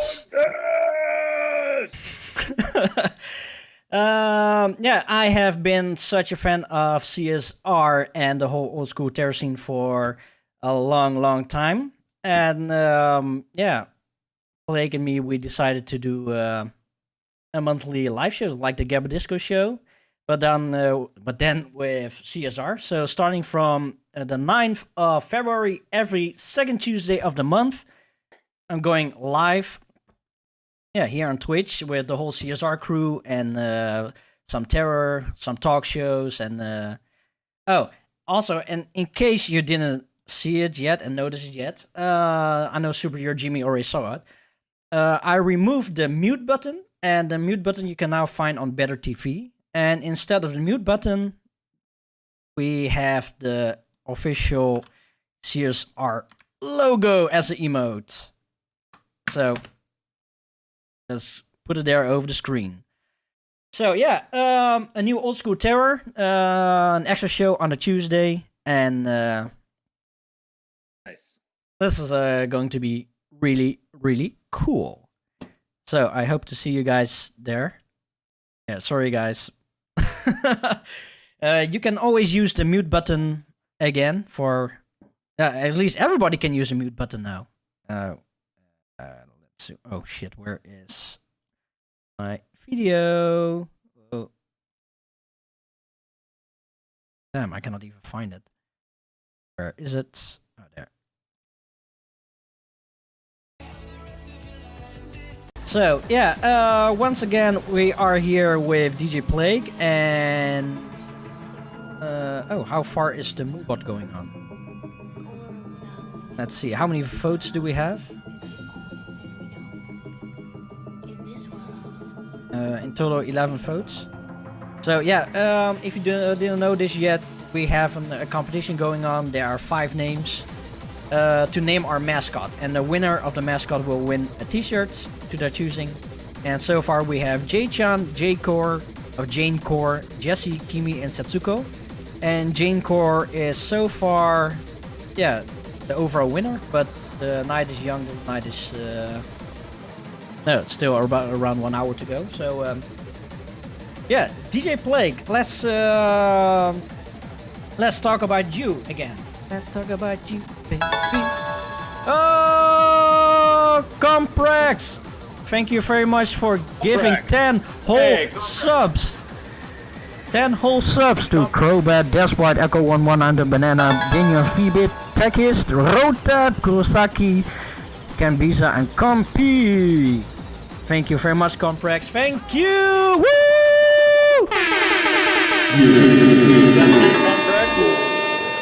I hope it is the Comprex. It's out of the blue. Because if that is the real Comprex, then that. Are you the real Comprex, as in the Speedcore DJ? Speedcore DJ. I hope that we can hear him soon. So yeah, here's a factoid. Comprex was the first person in all of Europe to own a CSR shirt. Seriously? Fun fact. He ordered it on what did he do? Western Union or something? And there's a photo of him somewhere. He has the CSR shirt on, and he's with Krasbase and a bunch of other Italian guys. He was the first in all of Europe to have a CSR shirt. So, oh yeah. And then second was Bonehead. Oh, Bonehead was the second one. Oh damn, well, I was pretty late with it. So, but oh yeah, oh this was back 2003. Oh damn. I remember the first time that I actually went to a real Speedcore terror party. One of the artists that I saw there was Comprex and so what was his name again? You just said it. Comprex. No, yeah, Frostbass. Yeah. The first time I saw them, and there was like a machine gun. Yeah, Comprex is intense. Yeah, Comprex is definitely intense. First of all, thank you very much for joining J-Core Live today. I hope you had a good show today. Have a good night's sleep. Thank you very much again. Stay clean, stay safe, but most of all, stay J-Core. Hey, good night, man. So yeah, Plague. Yeah, this is a J-Core show. So, of course, we are going to talk a little bit about J-Core, because thanks to this vinyl over here, the CSR versus Japan, you actually reach out to 3 J-Core artists. Yeah. Well, that was the idea. As I discovered how good they are in Japan, and how good their productions were. So it kind of became a new project to try and expose people more to Japanese. And that's kind of when I met you, because you were already doing that with your Deshima Sounds thing. And yeah, that was also kind of the beginning of me not making my own tracks anymore, because I realized how good they were in Japan. I thought, oh my god, they were so advanced with the stuff they were making. So from then on, I just started doing tracks with Mutante, because Mutante's also an incredible producer. So yeah, the work always has to be progressing. You can't just sit back and pump stuff out just to have something new to listen to. At least my opinion is. A lot of people will do that, put out new stuff just because it's new. I think it's better to have something to say with your track, but anyway, Japanese stuff was incredible. So yeah, around 2009 or 10, when that was the mission, I'm glad it's kind of come to fruition. Get more Japanese stuff exposed worldwide, because they're a bit insular. They don't really like to talk about themselves a lot. It's and I guess the internet helps, but Japan, they're kind of humble. They don't really promote themselves outside of Japan, so it's good that it's getting around and guys are going over, like Rough Sketch and Red Ogre, and they're playing in other countries, especially Holland. Holland's the mecca of hardcore, really. So yeah, no, because that's really the place to go. Because this is like you said before, this is the lead for me to contact you, because even though I was a huge fan of you, I still am, but I was such a huge fan, and also back then I didn't even really dare to go towards artists and talk to them, and because I wasn't really so certain about myself and pretty insecure. I think that's the word I'm looking for. Yeah. So I never spoken to you, because for me you're like Prophet, like an idol, especially in the speedcore and the terror scene. But then I suddenly saw that you had this release going on, and you also had a party in Japan. So for me, that was my lead to message you. Well, it's awesome that you go to Japan, and it's the whole scene that I really love, and I really hope that you love the Japanese scene as well. So for me, the whole DJ career is actually the start. That was my real start, by just asking you about what your experiences are. Oh, and this goes to Melon. This is the back of the artwork, cover art. As you can see, here's How to Gay. You have a Sharpno, I think DJ Shimamura. This is Mutante DJ Plague, and this is Interrupt Vector. This is probably one of the CSR dancers. What else do we have here? This is Godzilla. Who's this one? R-Type is there somewhere. Godzilla. There's MIDI, I think. Who is this? Because this is like an unknown character. I don't even remember. So long ago now. Well, I made this before I even went to Japan, so I didn't even know these guys. Well, okay. Person. Then I'm gonna call it now. Then I'm gonna call it now. The project is there somewhere. He looks like DJ Chucky. And then we have. I think it was Chucky. Oh, it was. Okay, yeah. He also looks like Chucky back then. You have a Chucky. And there's a confusion. And I'll tell you. I'll tell you some good stories about that. Okay, first of all, a quick story. On the other side, you see the three letters go on the other side. Show the front of the vinyl. I was having dinner with Shimamura and a bunch of them, and he said, "Okay, this says Japan, but what is A?" I thought, "What? That's not part of it." No, that's not. And what I did, I went to like a translate site, and I typed in Japan, and it gave me this A. The A is a typo. The A doesn't mean anything, so that was a mistake. So just Japan is just the first 2 letters. I'm sure some of your listeners probably know that, but I just thought that was Japan. So that's a typo. That's a mistake. So he was like, "What the fuck is that?" Okay, the other story. What was the other story? Oh wait, just a second. Def Minion. The autographs what I have. This is the original J Core autograph from Plague.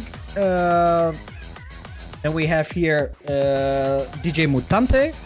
We have DJ C-Type over here. Let's see. Then it's rather dark, but we have MIDI over here. You got the whole thing. And I also you got the have, whole set. And here's M Project. No, I am missing Interrupt Factor. That's the only one that I missed. Oh yeah, he's a tough one to get. Basically, you got to fly to Calgary to get his autograph. No, but he's not very much in the scene anymore. Too bad, but I'm still. And this is really one of my life goals is to have Interrupt Factor signing this vinyl because this is the only vinyl that I own. I don't even have a record player. It's the only one. Yeah. I keep pushing him. Okay, what I'm gonna try and do. Let me see if he's online. He's tough. He doesn't answer. I say, "Oh, come on and come on the show. Come play in Holland." Da da da. Okay. In the meantime, I'll tell you the story about M Project. Okay, so M Project. I had this is back with MSN, and I had talked to M Project for like 2 years, basically. Because here's another little old life lesson thing, inspiration. You start with, and this is how I started with CSR, with DJing and touring and everything. So you start 2 years in advance. You say, what do I want to do in 2 years? So before that, when it started, I said, I want to play in Europe. I want to da-da-da. With this, it was like, okay, where else do I want to play? I've played everywhere in Europe. Where do I want to play? I want to play Japan. Okay, I want to play Japan. I'm going to play Japan in 2 years. Where do I start? First, make friends with Japan. So I started messaging them, emailing them. We started doing trades, exchanges. I sent them CDs. They sent me CDs. I sent them vinyl. They sent me vinyl. We had kind of an exchange going back and forth. And then we had MSN before all social media stuff. So M Project would always come on. I would talk to M Project. And then I found out that Chucky was part of M Project, and there's M Project, there's some other guy. And but to me, it was just M Project. That was just one DJ. So I built up this friendship with this M Project. And then so when I finally went to Japan a couple years later, I arrived, and then I go to the record shop, and there's DJ Chucky at the computer, behind the cash. And I said, "Oh, hey, yeah, I can't wait to meet M Project. We've chatted for so long. I know this guy so well. When can I meet M Project? Oh, yes, he comes later to the party. Okay, great. I can't wait to meet M Project." So I waited, went to the party, hung around. And then finally I heard M Project playing on the stage. So I ran out from the backstage, came out front, like, "Oh, great, M Project." And I shook his hand. He got the mask on and everything. And then, so here I am waiting. Oh, who is this M Project? I'm waiting. I thought this was this guy who, I just never met before. And he comes off stage and he rips his mask off. And it's DJ Chucky. It's DJ Chucky the whole time. And it's like, but I thought it was a different guy. And then Rough Sketch was there with a little translator. He goes, "Oh, he is a swindler." I was like, but the feeling of this guy coming out and taking his mask off and then finding out this M Project I had in my head never existed. It was like somebody just died. This imaginary person who I basically catfished for 2 years. And then it turns out the person who I was going to meet, who I'd been speaking to, didn't even exist. Existed only in my mind. So there is the thing with social media. Watch out, people. Be careful about people you don't know in person because they could not even exist. And that really messes with your head. Oh yeah, they could be a swindler. And in your head, you've created this whole person. Especially with dating and stuff like that. That's really, watch out for that stuff, guys, because that can really mess you up.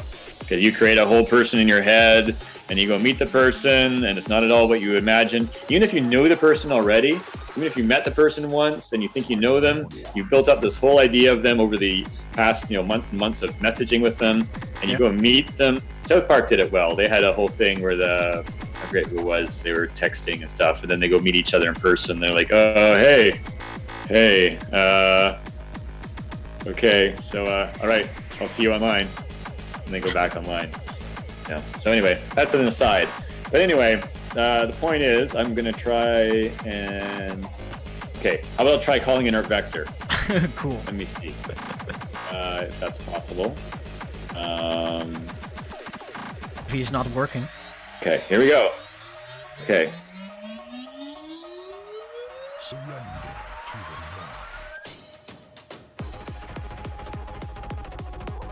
He is calling.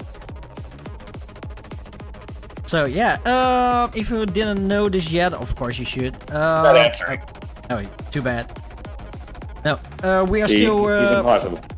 No, we are still doing the competition. So vote for who the winner is. Okay, no more. So hey, I'm live on a.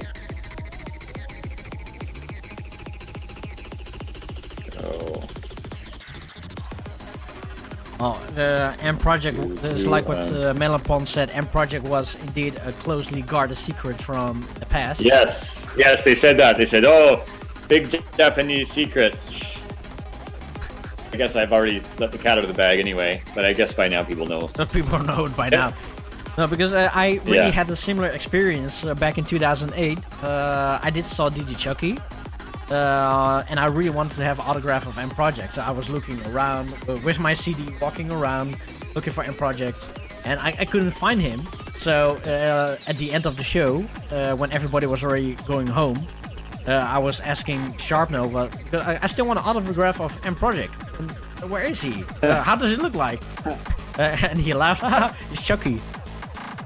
So for me, it's the same thing. The whole persona you've been creating, you've been hyping, and who is this M Project? And then you suddenly realize it's Chucky. It's Chucky is an awesome guy, of course, but it's more like I know. Like, okay, damn.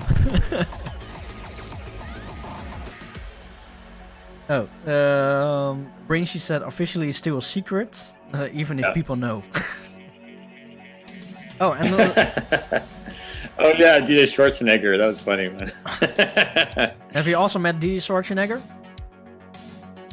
Mitty doesn't speak much English, so it's hard to speak to him. Well, on the other hand, when I was in Japan, we did spoke a little bit. Okay, maybe he only knew some basic English, but yeah, we did spoke a little bit, and we chatted. Yeah, and ate, of course. What if M Project isn't Chucky, but Chucky is M Project?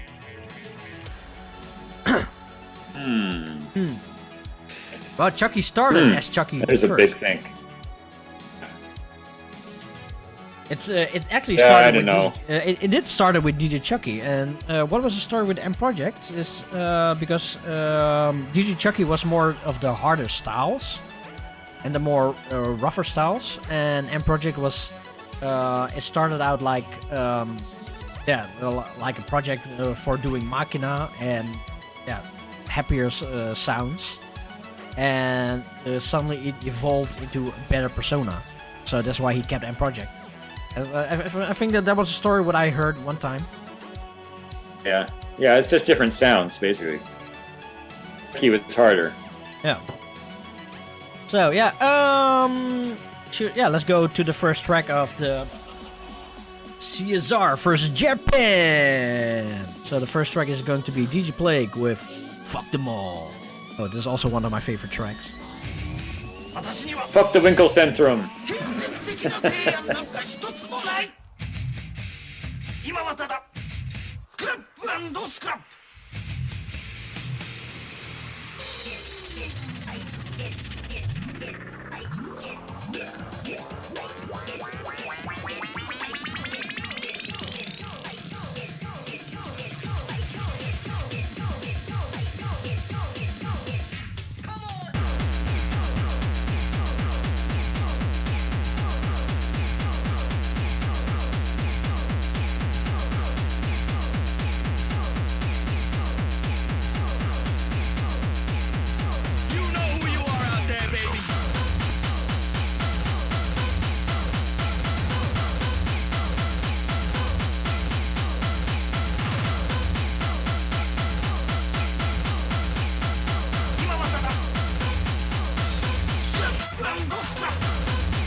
は職務を軽蔑している。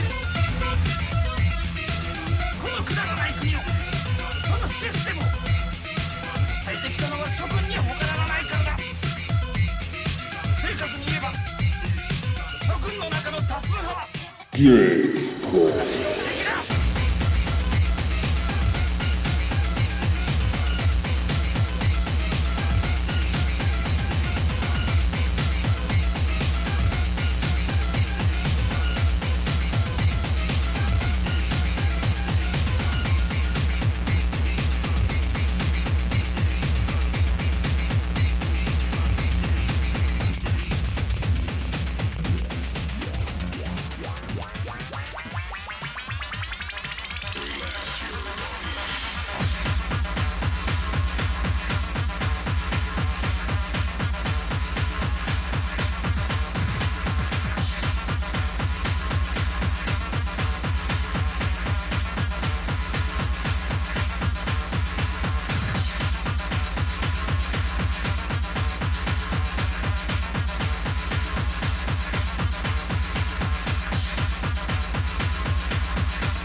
Fuck them all!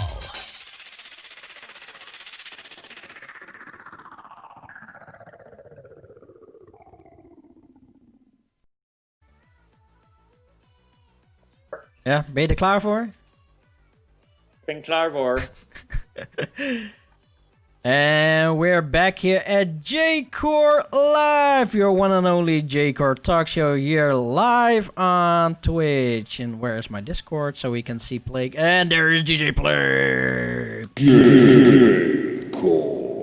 Helemaal uit Nederlands of niet? No, there are only a few from the Netherlands here, and there are a lot of Germans in here.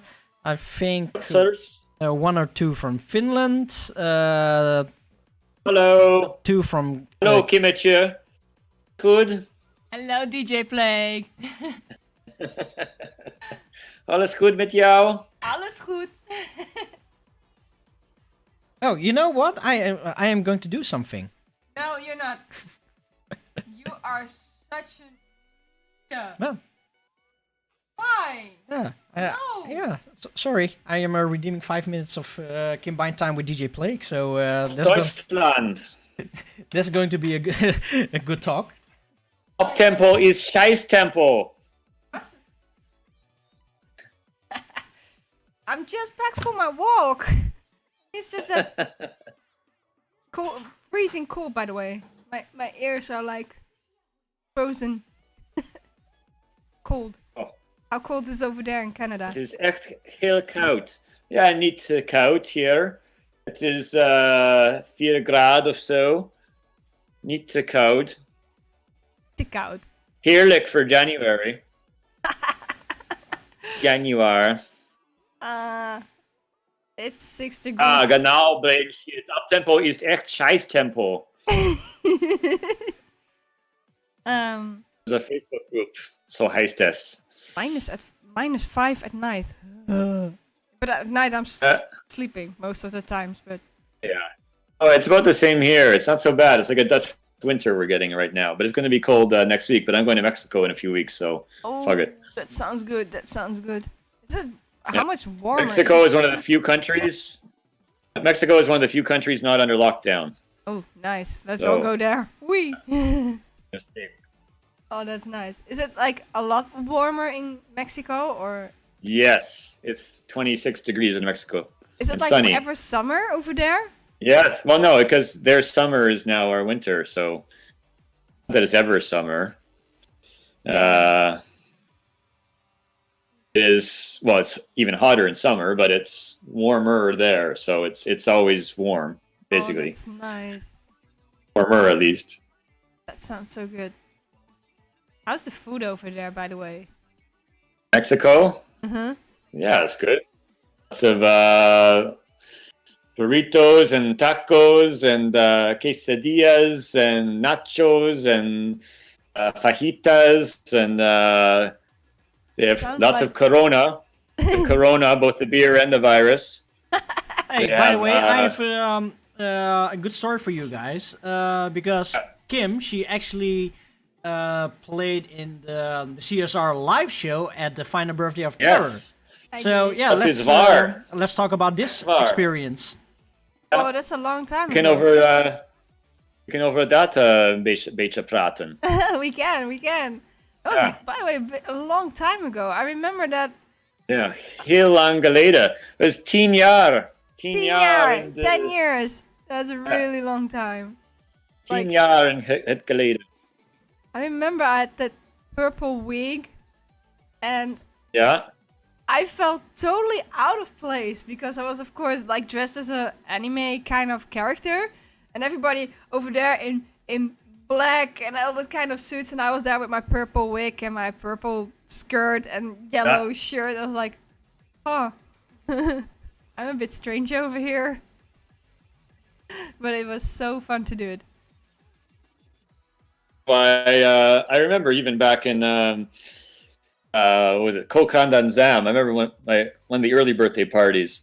I got a guy who played old school drum and bass, like UK drum and bass, and it was like 10 o'clock till 11 o'clock he's playing, and no one was into it. They were just standing around, and it's all like and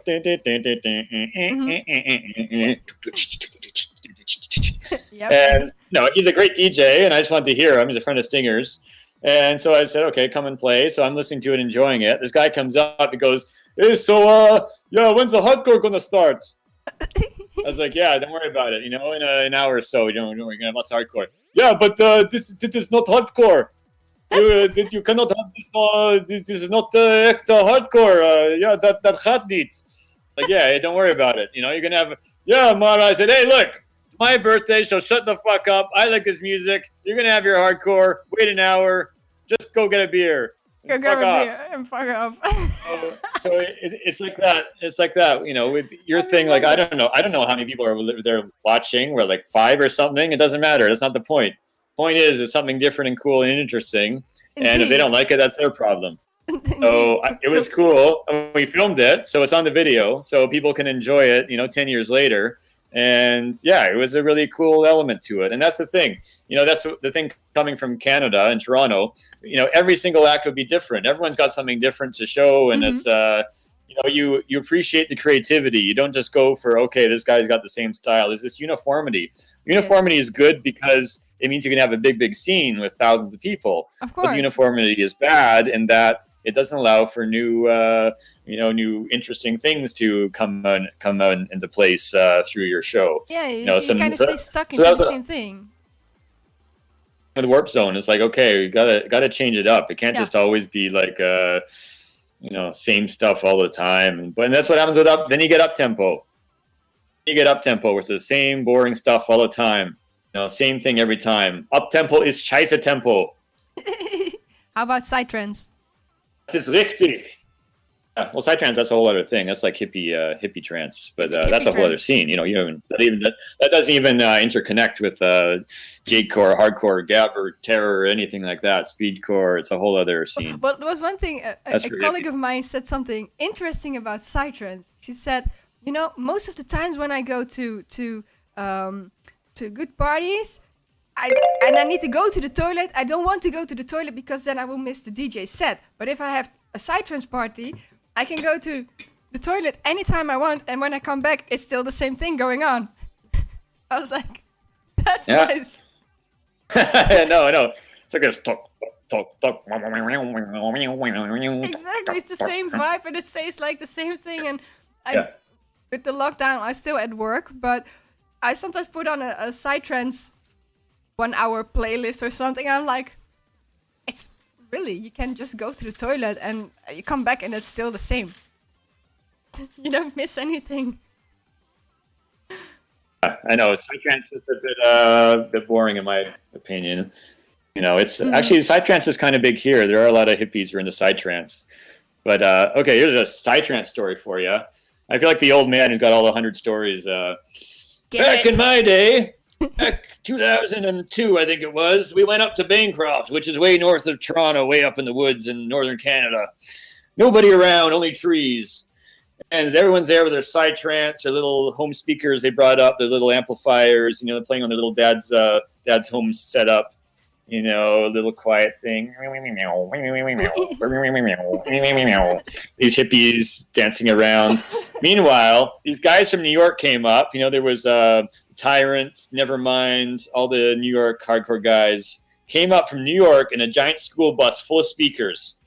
And they plopped it down right in the center of the little gathering, this little hippie gathering of psytrance, put out their massive speakers, and the rest of the 3 days was just bop, bop, bop, bop, bop, bop, bop, bop, bop. In the middle of the whole forest, blew away all those psytrance hippies. It was just speedcore terror, like, nonstop. And so that was one victory for speedcore in Canada that is very rare. I was like, thank you. Finally, we have some kind of recognition. But then they went back to the United States with this big, huge bus with massive speakers in it, totally trashed out. And they got searched, and 2 of them got arrested and put into jail for drug possession because they had some cocaine on them. I think they got out. They were okay in the end. But really, obviously, you're going to be a heat score if you're in a big school bus full of speakers and you're drugged out coming from a 3-day rave and you get stopped at the border. The Canadian and U.S. border is very strict. You really got. It's not like going from like Holland to Germany where they don't even look at you. Like they're tough border guards between Canada and U.S. American border guards and Canadian border guards are the worst. They ask you so many questions. You know, they give you a hard time. But so yeah, they got arrested. They put in jail for a couple of days, but they got out. And as far as I know, they're okay. This is a long time ago, so they're doing okay now. So I guess it wasn't anything too bad. Anyway, that was my story about psytrance. I like it. I really like your stories. It's just, I can grab a cup of tea and just sit down and just listen like a little child, and it's like, keep telling the stories. I like it. Here's something about the psytrance hippies. They made a pit to shit in. There's no bathrooms up there, so they made a hole, and they just like would shit in a hole, and it's disgusting. You gotta go, you know? I know, but just go in the woods, you know, go far away, go in, you know, go off on your own. Made a hole somewhere where very just cover it up with some leaves, you know, try and be discreet, you know, go like a bear in the woods. Does a bear shit in the woods, as they say? You know, just be discreet about it. Don't make a pit. Don't make a shit pit. And then of course, you know, someone's gonna get drunk and fall in at some point. So, oh my god, that's just bad news. That's just you're setting up for disaster right there. So,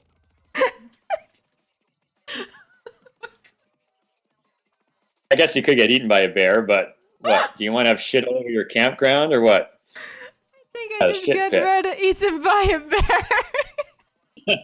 But see, Ontario, the Bears don't. Well, he knows. Mel Pond, he's on Ontario in.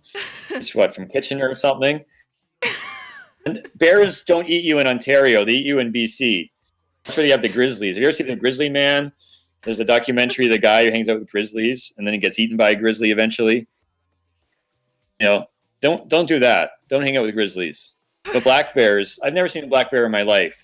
I've seen more raccoons than black bears. The raccoons are everywhere, but black bears, they don't eat you. They look for garbage, so don't worry about black bears. Oh, I've seen a lot of things going on with the black bears. They're like more like, hey, I'm in your trash can. Is this okay, dude? Yeah, I know. They're kind of like raccoon 2.0. They're not really out to eat you. They're not going to eat you.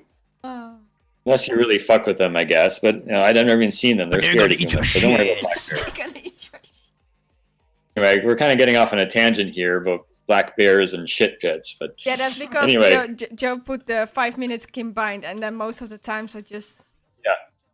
So I give that Joe again, and then I'm gonna have some tea. Bear shits in the woods, and no one's there to see it. Does it make a sound?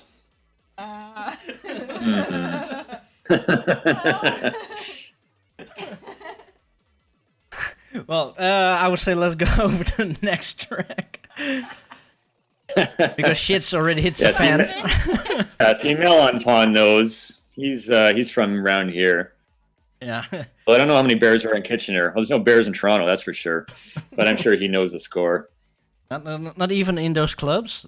There should be some bears in clubs. Bears? Yeah. Oh, there's a funny. There's a show called Kids in the Hall. I'll send you the clip. There's a show called Kids in the Hall. It's a comedy show from way back. It's kind of like a Canadian version of In the Gloria, what you have. It's a Belgian show. But anyway, we had a show called Kids in the Hall, and they had a thing about getting attacked by a bear. I'll find the clip for you. It's quite funny. I'll send it to you. It's hard for me to describe. Melon Pond might know it. It's a Canadian show. Nice. Well, let's go over to the next track. Is Interrupt Factor with Double Trouble. Got there rice. I squish your... I'm crushing your head. He knows it. Okay.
And we're back. There is I'm getting a bonus. There's Digiplay again. So yeah, that track was Interrupt Factor with Double Trouble Got Rice. So yeah, I've been thinking, at least Kim, she had an epiphany, and it was actually quite a good idea. Oh, you got a corona. You got corona. You got corona. For the times. So yeah, got the Rona. It would be cool to have at the Legend of Terror live show, which will be live every second Tuesday of the month. We're going to have a CSR live show. We are also going to have some interesting terror guests with the show. We're going to talk about the scene, old school terror, lots of CSR, lots of blood. Yeah, we're calling it the weekly Bloodbath. Bloodbath. Hey, but maybe it's... I'll say. Hey. No, sir, you first. I'll just make a quick comment about the CSR vinyl. Oh yeah. Anniversary edition picture disc, which is now released because the Daft Minion commented on it. Says it's a beauty and a banger, so that's cool to know. Because I'm not going to see it for a while because it's got to be shipped to Canada. So yeah, it was convinced to be done by Nick Weltmans at United. What's it called? Ultimate House Merchandise. He convinced me to produce a new vinyl. I was like, vinyl? Who buys vinyl? Well, who's going to buy that? Why you want to do vinyl? For what? For the USB DJs to play off of? So he said, no, vinyl's good. It'll sell. Like, okay, hey, whatever. Man. So I got all the tracks that weren't already on CSR vinyl and that should have been. So it's basically just a semblance of my favorite tracks at the moment that aren't on vinyl that I would play at a gig if I was still playing vinyl. I would want to have on vinyl, especially PARTY from Mutante. That's one of my all-time favorites. That's a brilliant track. It's genius. For those, what's the word in Dutch? Forgot it. There are not that many Dutch people in this this show. Okay, so forget Dutch. So there's a good Dutch word for it. Anyway, for those in the know, those who really are nerdy about it, if you listen to the samples in PARTY, he's got two completely different samples. One is from Bruno, from an old Borat thing, Ali G, what's his name, Sacha Baron Cohen thing. Yeah. Combined with some sample of some heavy metal guy doing a check, and he plays these samples back and forth with each other, and it's just brilliant. And I just hope that people would appreciate the genius of this track, because Mutante is really, in my opinion, he's the best producer in hardcore in the entire world. He's so underrated. He is incredible. That's why I only do tracks with Mutante now, because to do on my own, I cannot even come close to what he can make. I hope people enjoy it. I do agree you do with that, because Mutante is really such an amazing artist. Of course, I've been fan of your music, but I also been fan of Mutante's back then, back in the old day of CSR, and his tracks are always really different. It's out there. It's technical. It's he's a genius.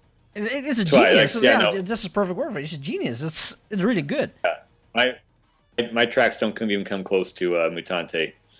I don't even consider myself in the same field as him. He's a very underrated. I remember once seeing something they had, top 30 Frenchcore artists, and he wasn't even on it. Like, he doesn't always do Frenchcore. He doesn't always do Frenchcore, but when he does, it's the best Frenchcore. Yeah, I agree. And of course, they have, I won't mention names, but they have the usual, all hype, no substance guys on the top of that list. But it was disappointing not to see his name on it, because he is the best. In fact, I won't go. I want to start naming names and stuff.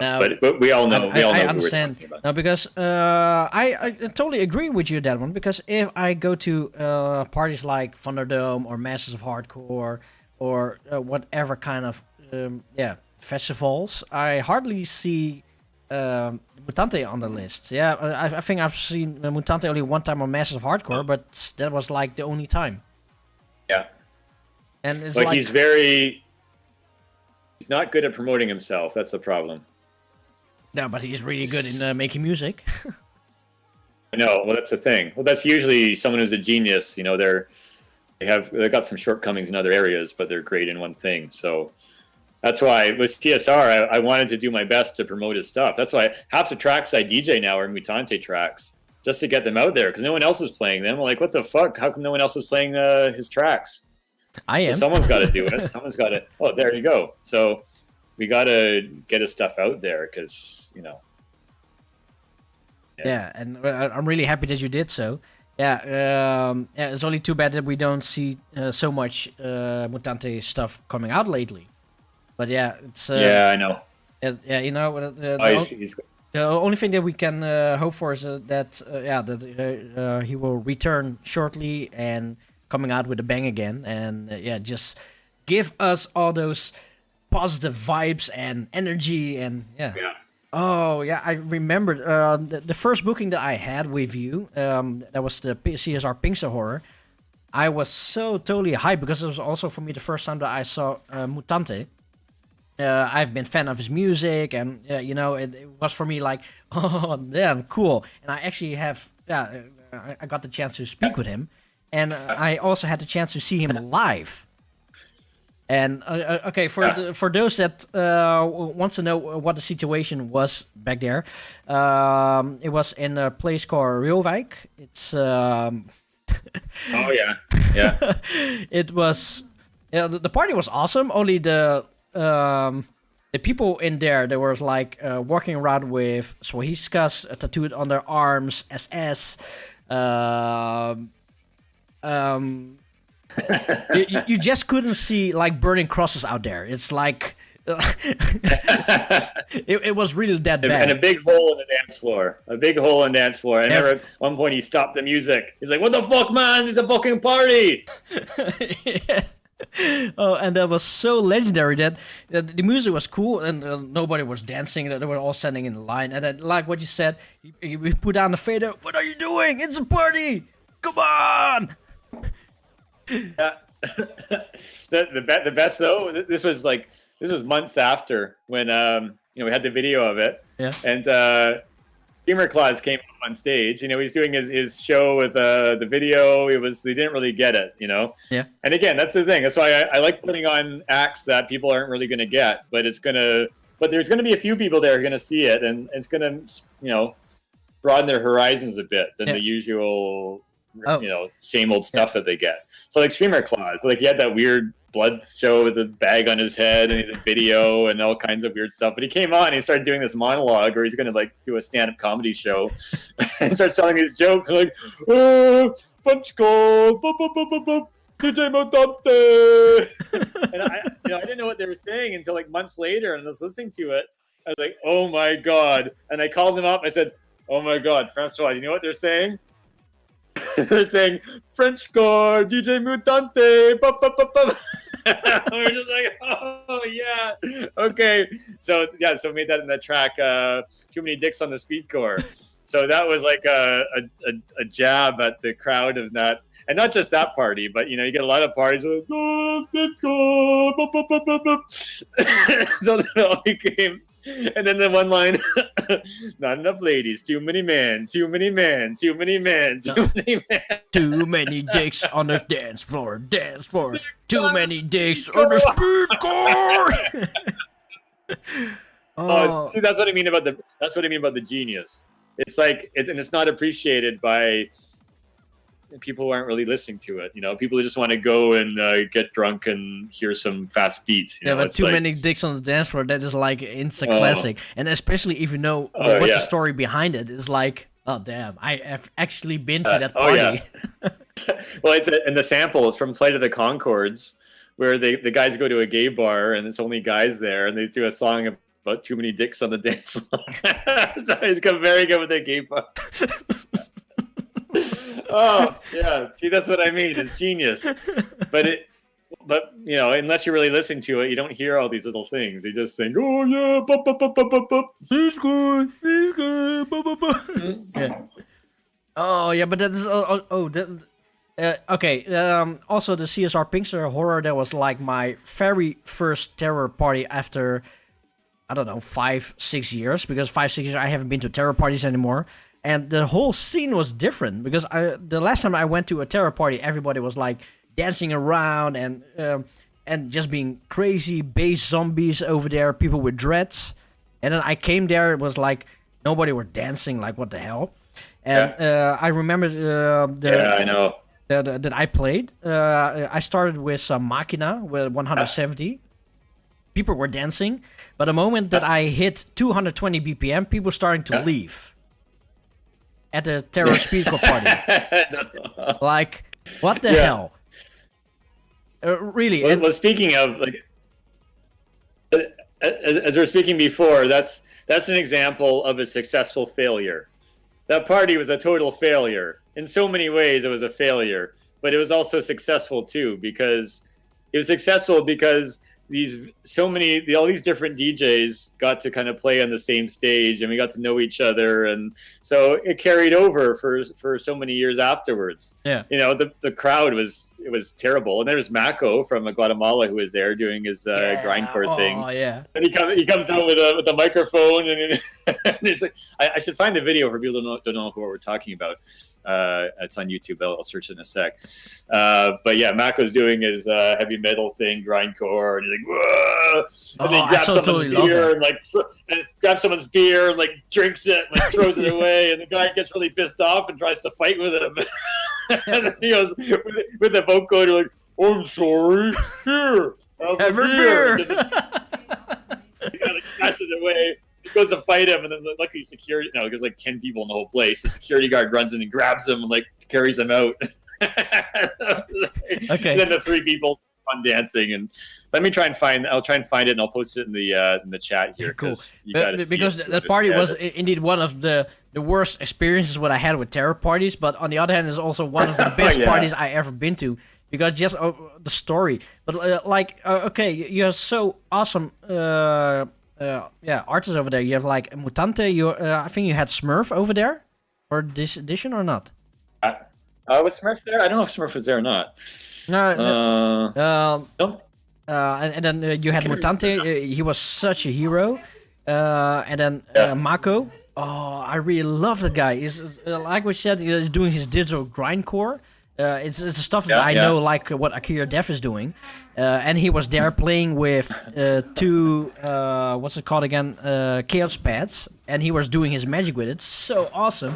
And then, like, what the hell, Screamer Claws. There was like a guy in his underwear, in his underpants, and with a paper bag on his head, smeared in blood. And okay, here's Screamer Claws for the people. Now you know what? We are going to check this one out. It's not too bloody, I hope. Yeah, well, it's Screamer Claws. What do you expect? Well, if it's too bloody, sorry, children. So, let's see. Try and find the evil-minded one, too. No, wait. Where is the... Do you know that CSR also stands for corporate social responsibility? I don't know where the evil-minded one is, but anyway, Screamer Claws are good.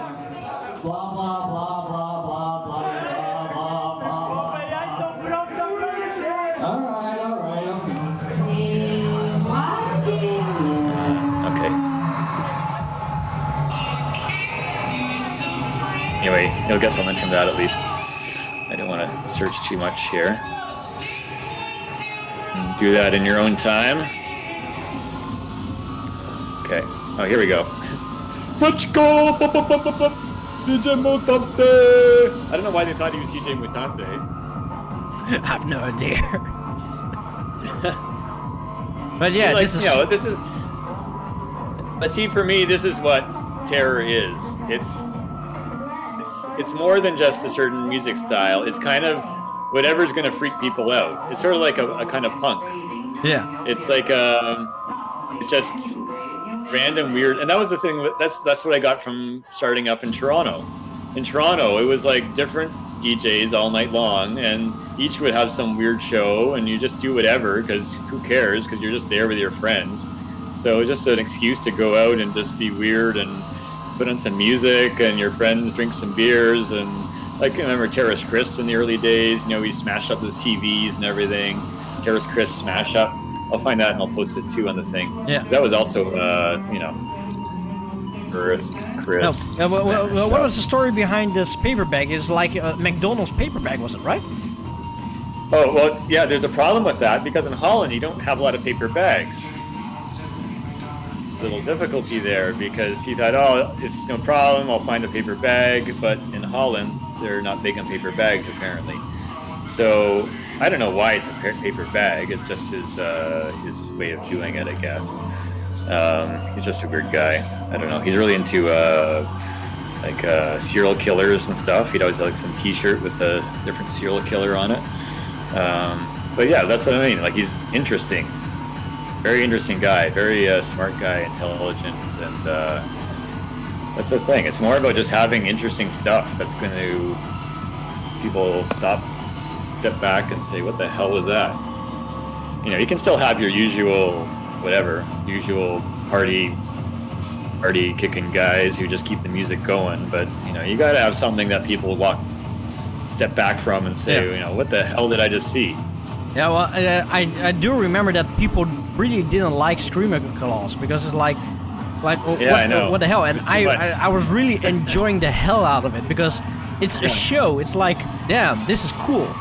It's something new. Yeah. I know. I was like, why not? Like, what?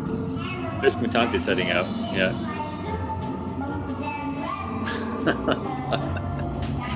Oh, and then at the end we put on all these masks and like, that was weird. Oh my god! And then who was it? Screamer Claus had to go to Germany after that.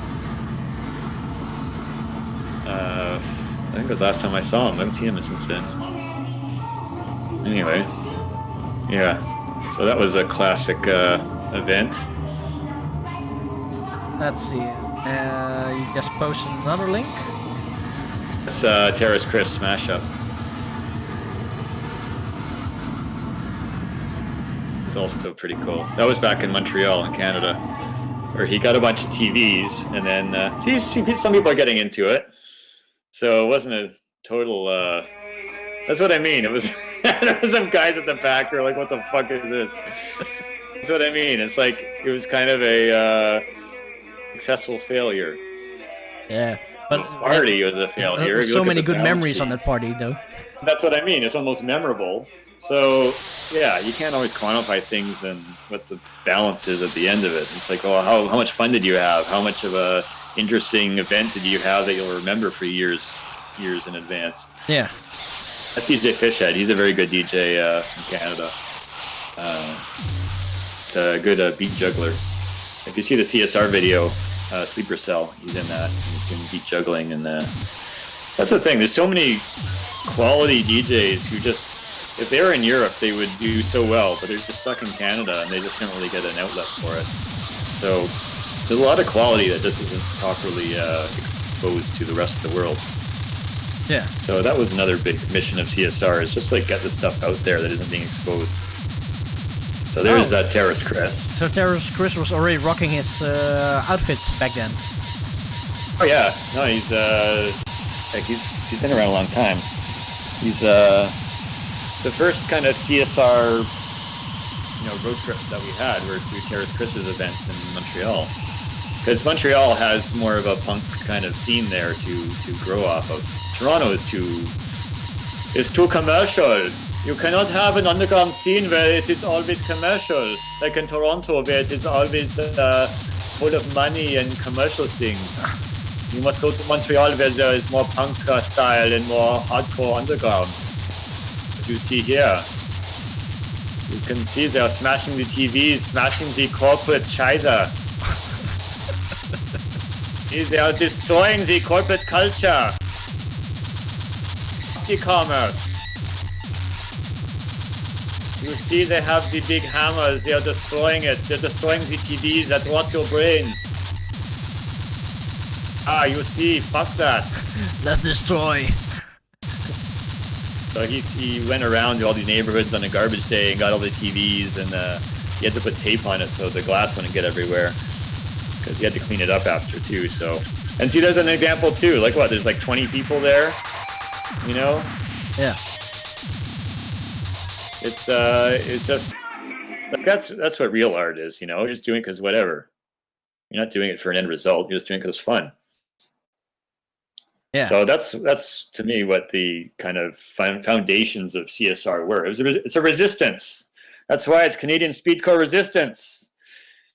It's not the commerce. Supposed to be resisting it. The commerce Speedcore resistance.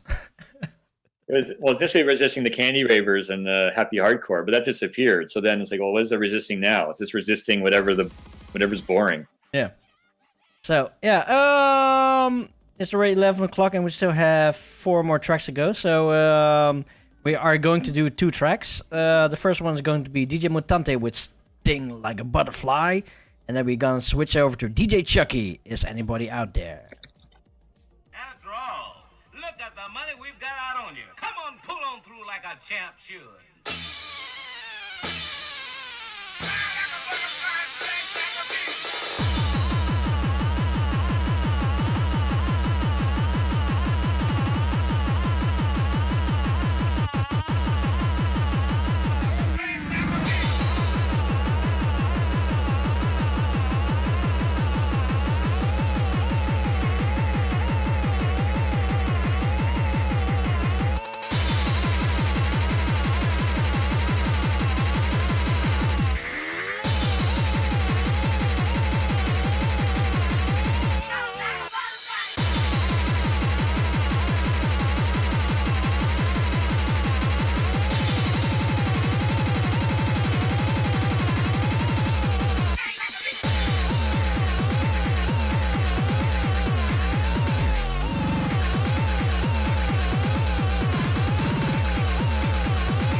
o'clock precisely.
is muted. I am muted once again. Jesus Christ. Jesco, thank you very much for subscribing 9 whole months here at J-Core Live. That's all I'm giving that to you and to everybody. So yeah, it was a close call, but finally we have our winner. So hot dog, we have a wiener. A wiener. So yeah, our mascot has an official name from now on, and her name is going to be called Jane Core. So yeah, Brainshit, congratulations on winning the competition. It was a really close one. Jay-chan, that was done by Dugbuster. He was really close up until the end. And then we had Jesse, that was from Banana. Kimi was from Holy 80. And Setsuko was from Orin. So yeah, it was a fan favorite and the most chose for Jane Core. So yeah, congratulations. Our mascot is going to be called Jane Core. So finally, after 4 months, 3 months, or no, 4 months, we have a name for her. So, Brainy, send me a DM on Discord, and then we will manage the t-shirts from whatever you want. So, Plague. We have been talking quite a lot about your adventures playing everywhere. But how about your adventure in Japan? Well, there was the party itself, and then there's exploring Japan. Okay. Which a whole other thing. Let's start with because you sent a couple of pictures, so we are going to scroll past most of them. The points where the bomb dropped. That was pretty cool. So, okay. 2010, March. Saturday at the Seo. This is probably Tokyo. Tokyo. Extreme hard! I'll have to find the video for that, too. See the video, then video tells 1,000 words. Is the video in this folder? It's YouTube. I'll find it for the people. Extreme. Part 1 out of 2 and 2 out of 2. Let's take one. Here we go. The bing. The boom. And then number 2. This was back when YouTube would only accept 15 minutes. So it's in 2 parts. Which, if I felt like it, I would go and consolidate. But it's kind of a pain in the ass to do it. So here are the 2 parts for those interested. So that was the event itself. Now, I thought I was going to be hanging out with some Japanese people and get to see, talking earlier about seeing the country from the point of view of the locals. I stuck around with a bunch of guys from England and a guy from Italy because they were all too busy working all the time. So that was the only disappointment. But I got to fly over the North Pole. I didn't see Santa Claus, but I did realize how big Siberia is. It just goes on and on and on and on. So here was arriving in Groovy, which is the record shop. This is where he saw Chucky. You'll see him in a second behind the. There he is, behind the table. Yeah, you're about 10 seconds behind. Okay, I'm lagged. There was Chucky there. Okay, I gotta try and predict it 10 seconds ahead. Okay, so this is the whole crew. Joy time! Joy time! Joy time! Joy time! Yeah, I'm 10 seconds behind. So just watch the video. You get. Oh, there's a crazy guy backstage who was a lot of fun, and I was very jet lagged. So I was drinking whiskey. This guy had this bottle of whiskey backstage. So I was sitting with this weirdo drinking whiskey. Yeah. And then all of a sudden, I was alerted with 3 minutes to go. That was my time to go on. I was like, oh my god! So I grabbed the mask, put the mask on as fast as I could, and got on there, and I was half drunk by the time I got on. And it was definitely one of the best, if not the best, gig ever in history that I've ever played, because the crowd was so so responsive. And I remember going down to the front of the stage, and you could just shake them, and you could see their spirit just exiting their body as they let go of the conformity of living in Japan. There's so many cultural rules and regulations, and the guy was just like, "Oh my God!" He's just being set free. And you could say whatever you want. This is the first time I ever emceed, because the guy said, "Oh, we want to hear you speak English." I'm like, "What? In the English? Yeah, just speak English." So I don't normally MC. Like, I would just say whatever. So I was like, "Okay, motherfuckers, motherfucker, you motherfucker!" It's just so much fun because you could just do whatever you wanted, and they loved it. So, but great party. Yeah, definitely. If not number one. One of the The only other one would be in the running for number one would be Hellraiser vs. Mega Ray with Smurf. That was also a great event. But this was, and see, look, this is like 100 to 200 people. Not a lot, but enough that they were all into it. And that's the most exciting thing about it. Is you don't need a big, huge, thousands of people and all that. This is too much. You're separate from the crowd when you're up in a big podium. Like, I remember driving to Hard Shock one time, and I remember thinking like, ugh, I don't want to play today.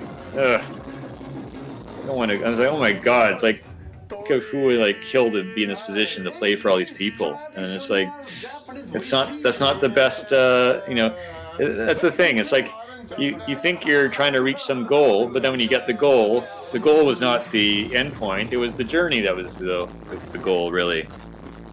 And it was all these little small things and all these little fun things that happen on the way. It's not about just getting up and playing for tons of people. It's all the fun little stories along the way that make it worthwhile.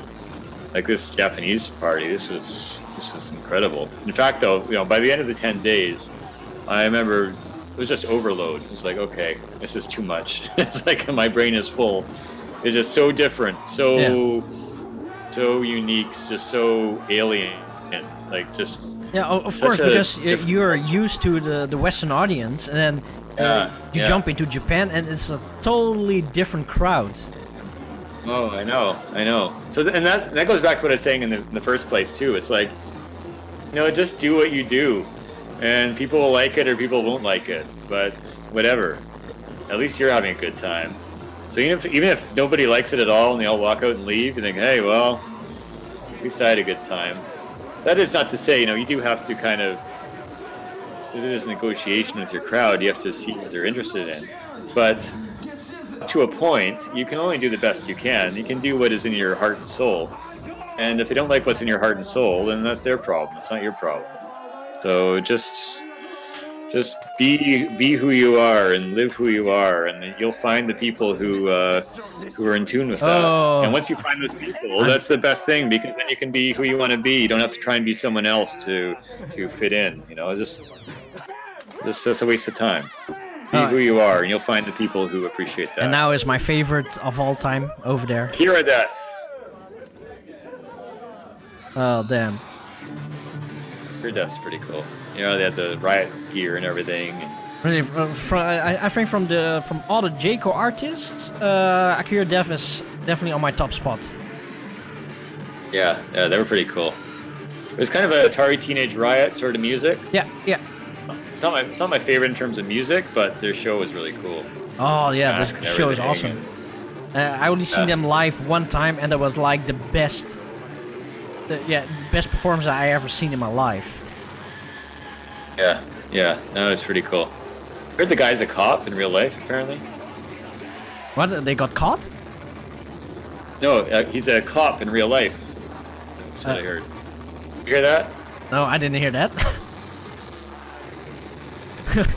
I always thought that he was like in IT. It could be. I don't know. I heard that somewhere. I don't know if put that on the shelf. I don't know if that's true or not. He's rocking a riot shield. And it could have been someone else from another party, but it's all a bit of a blur now. So there was a guy in Austria who was a cop, and that's something different. But anyway, he's got a riot shield. So, although did they ever riot in Japan? I've never seen a Japanese riot. Have you? No, the outfit is actually is based on an anime called what's it called again? Jinro of Wolf Brigade, and it's like a whole body armor, and those are super soldiers or something like that. As Melonpon says, yeah, I thought it might have been borrowed from the station, but I don't know. Like, all these memories kind of blur together, so I could be totally wrong. So I won't put any money on that. I remember hearing something about it being a cop or not, but I could be wrong.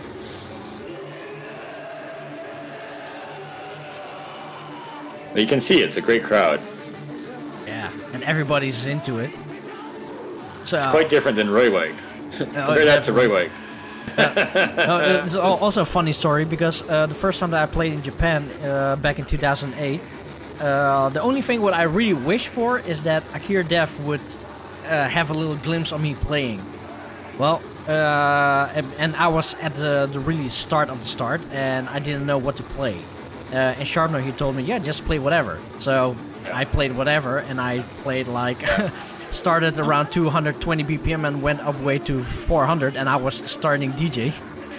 And Akira Dev, they were sitting there the whole half an hour that I was playing, and that was like for me, oh damn, the guys that I'm really fan of, they are actually watching me and praising me. It's like, oh damn. Better than having them watching you and, oh god, what is this? Yeah, it's definitely rewarding when people you like your stuff. I remember meeting DJ Roughneck. I was a big fan of Roughneck when I started DJing. I was with George, DJ Distortion at some point. And he was there, he started chatting with this guy there, and it was loud, so I didn't really know. He introduced me, I didn't really realize who it was. And then as I went on, I was like, oh my god, this is DJ Roughneck. Oh, and then I was like, oh my god, wow, you're DJ Roughneck. Yeah. I was like, oh, okay, nice to meet you. Yeah, and then I told him about my label and stuff. He's like, oh, I really like your label. I'm like, oh, great. Oh, that's so awesome. DJ Roughneck likes my records. So yeah, it's always rewarding. I do understand where you're coming from. Yeah. Well, for me, it was DJ Roughneck. But I'm not so much a fan of the new stuff because it went all slow. But in the 90s, Roughneck was incredible. Yeah. That's what I learned to DJ with. I just had Roughneck record after Roughneck record, watching that logo spin around on the record, and then you can mix it over and crossfade, and it was great. Yeah, I was a bit drunk too during this set, so made it also fun. But the most fun thing about it when you're just like whatever, you're just doing what you do, and it's just. You don't really give a shit. You just kind of do what you're doing, and then people are liking it, even though. Yeah, and there were even also people that knew CSR or knew who DJ Plate was. It's hard to say. It was one guy with the T-shirt. DJ Wild Party knew it. Oh, yeah, I didn't talk a lot with the crowd. I knew the two British guys, but not a lot of people speak English, so it's hard to kind of converse with a lot of people. They didn't came to you and to take a picture. Click on the second one. Well, I was mostly in the backstage area for the most part. Came out a bit, but again, it was the British guys I stayed with mostly. And it's not a big party, so not so much as you get in Holland. But it was, I don't know, it's so alien. There's one of the dancers came up and said, Ricky Martin! Ricky Martin! And started rubbing my belly. Like, what the fuck? Okay, that's Japan in a nutshell. Have you ever seen, what's it called? Lost in Translation. That's Japan. That's totally Japan. Yeah. So many times you're just like, what the fuck? Huh? Alright, whatever. Yeah, that is one thing that is true. Japan is like a whole different kind of world, and especially if you come in this culture over here, it's so totally different. Yeah. No, so many times I just said, what the fuck? Okay, whatever, okay. Yeah, tentacles and leather bodysuits and whatever floats your boat. There was one point in the party, this guy came out in his underwear. And then these girls these girls wearing kimonos start whipping him, and like he rolls around the ground laughing as they whip him. Like, what the? Whatever. Okay. And they would like stop the party and then have these little talk show moments. They'd like chat and yeah, that's always at the end. like, but it was like it wasn't just at the end. It was like in the middle too. And like, really? Oh, whatever. Okay. Yeah, I don't know what they're saying, but I don't know. It was definitely interesting. Oh, see, there's a guy with the CSR hat, so I guess he knew what was going on. But yeah, you're like, wearing a bandana. That's something that I probably never saw. Oh yeah, it's a Japanese flag bandana thing. I think I found it at a party store or something. Again, I was half drunk, so I'm just like, oh yeah, I'll put this on. Woo! Let's go. Yeah.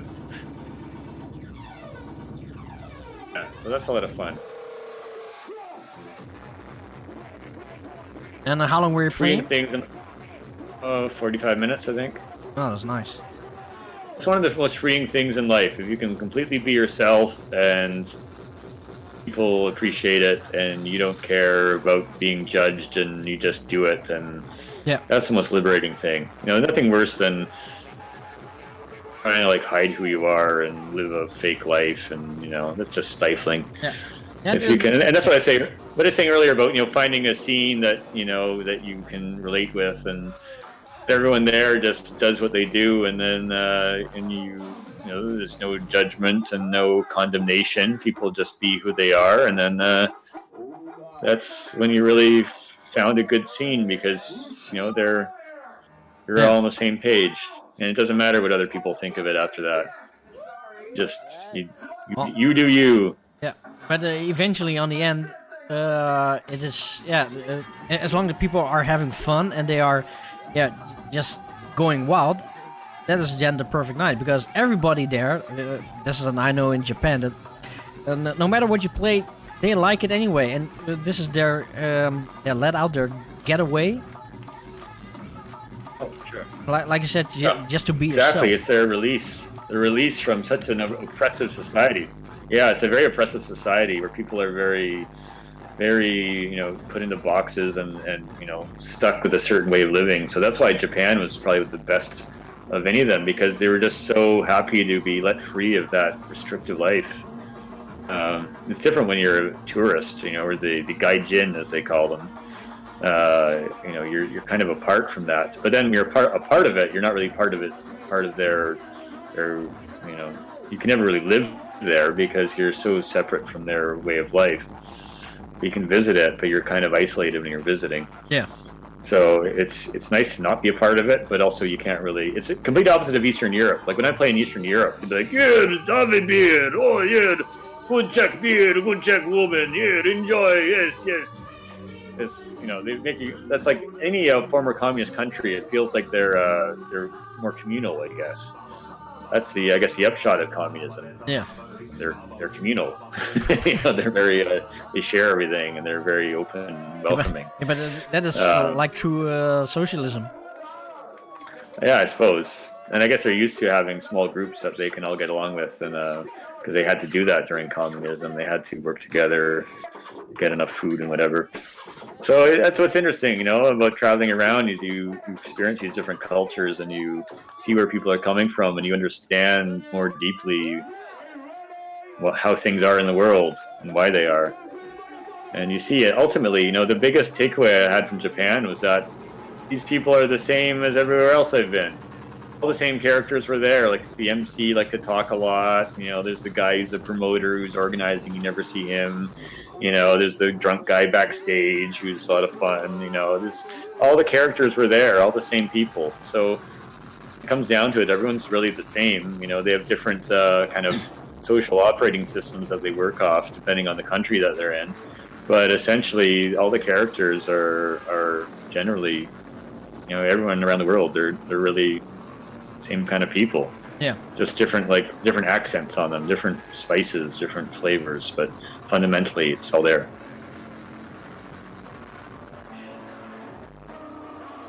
Yeah, that's too. Japanese are deeper in the music than typical partygoer. Yeah, that's why the music's so good. They're so, like, that's the thing in Japan. It's like they'll be a master at one thing. You know, whereas we tend to be jack of all trades, kind of do a bit of everything. But they'll take one thing. They may have no social skills, but they'll be an incredible producer, incredible whatever they're doing. Yeah, that is really good about the Japanese. Is that once they have a skill, they are keep doing it until perfection. Yeah. So and this you can relate back to the artists, because all the artists that you see there, they are doing their stuff and they're just really they're being a professional about it. I was just laughing because I saw the part where MIDI comes over and goes, "Oh, do hard gay, hard gay, hard gay." Goes, say. Woo!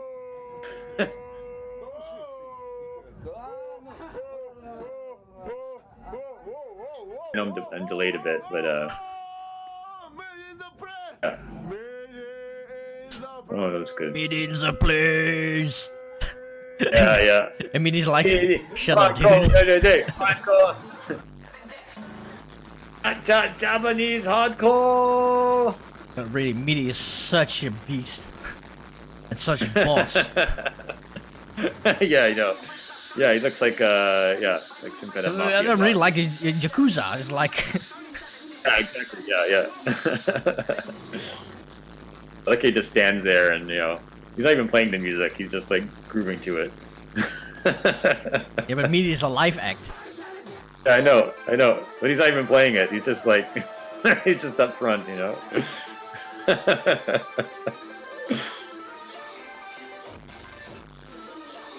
DJ Schwarzenegger. DJ Oh, there's the British guys. There's James, blonde guy there in the front. A bit behind here. But yeah, these are British guys who are there to teach English. So I hung out with them most of the time. One guy was where was he? He was going to Australia after that or something. I don't know. There were these English exchange student guys.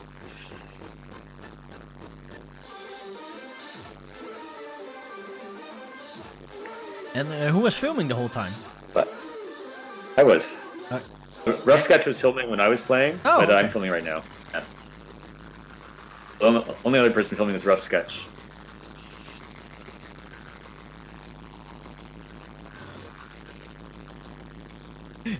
The only thing what you hear is distortion. I know.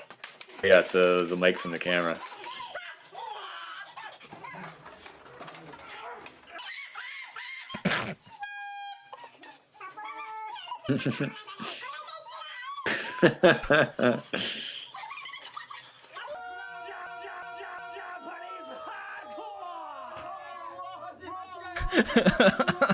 You see how they go they go so crazy because it's like regular society in Japan is so tight. Visit extrememr.jp for more info. Yeah. You can't go crazy in Japan on a normal day. Damn. Oh, wow. Okay, so that was your experience in Japan. Yeah, there you have it. Yeah. Also went to Kyoto, went to Hiroshima, Tokyo. You know, that's tourist stuff. Yeah, okay, but the main attraction is the gig over there. Yeah, that was good. Oh, yeah. That was fun. We still have two more tracks to go, so I would say let's play. The next track is C-Type with Money Make It Crazy, and then yeah, we just ended off with some small talk. Sounds good. So the next track is C-Type, Money Make It Crazy. Money Make It Crazy!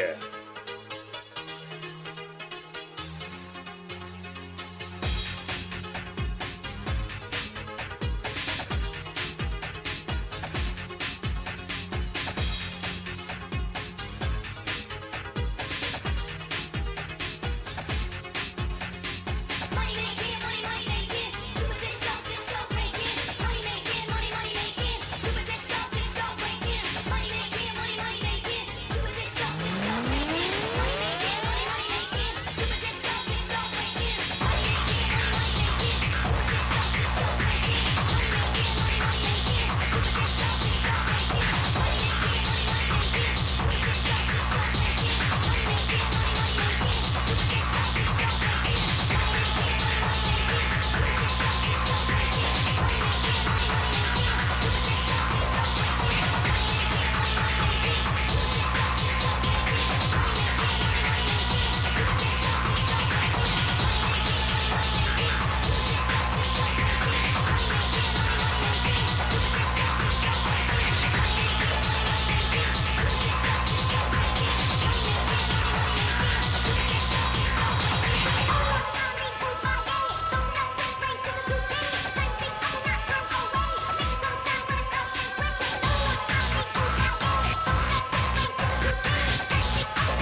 That's good. And Right. we're back here at J-Core Live. J-Core Live. And we just had C-Type with Money Maker Crazy.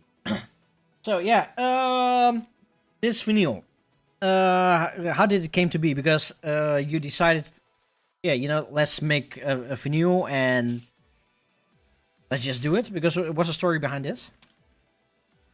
Oh, by the way, I also have an autograph of Omega Zero. He is also such a legend. I haven't heard much from Omega Zero lately.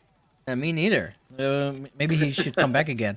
Oh, damn. I think Omega Zero reached his high point at Abunai.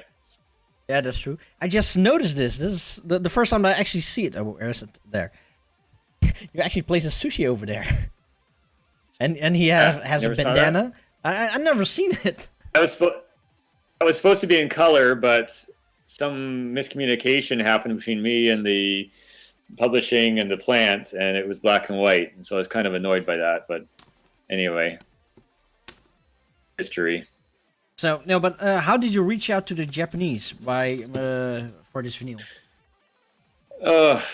Well, like I say, it was a long process. We exchanged some. I sent them some CDs and vinyl and stuff, and they sent me some stuff, and then I said, "Oh, I'm going to do a vinyl. Can I do some tracks?" And then I got some tracks, and I did the vinyl, and then it was part of the 2-year plan to go and focus on stuff in Japan and go and play in Japan. So, when you have a goal, you just kind of have to keep throwing stuff in that direction. So this is one of the projects in that direction. So in fact, when I finally went to go to play in Japan, I just said, "Oh, I'm going to go to Japan. If you have a party, I'm happy to come and play."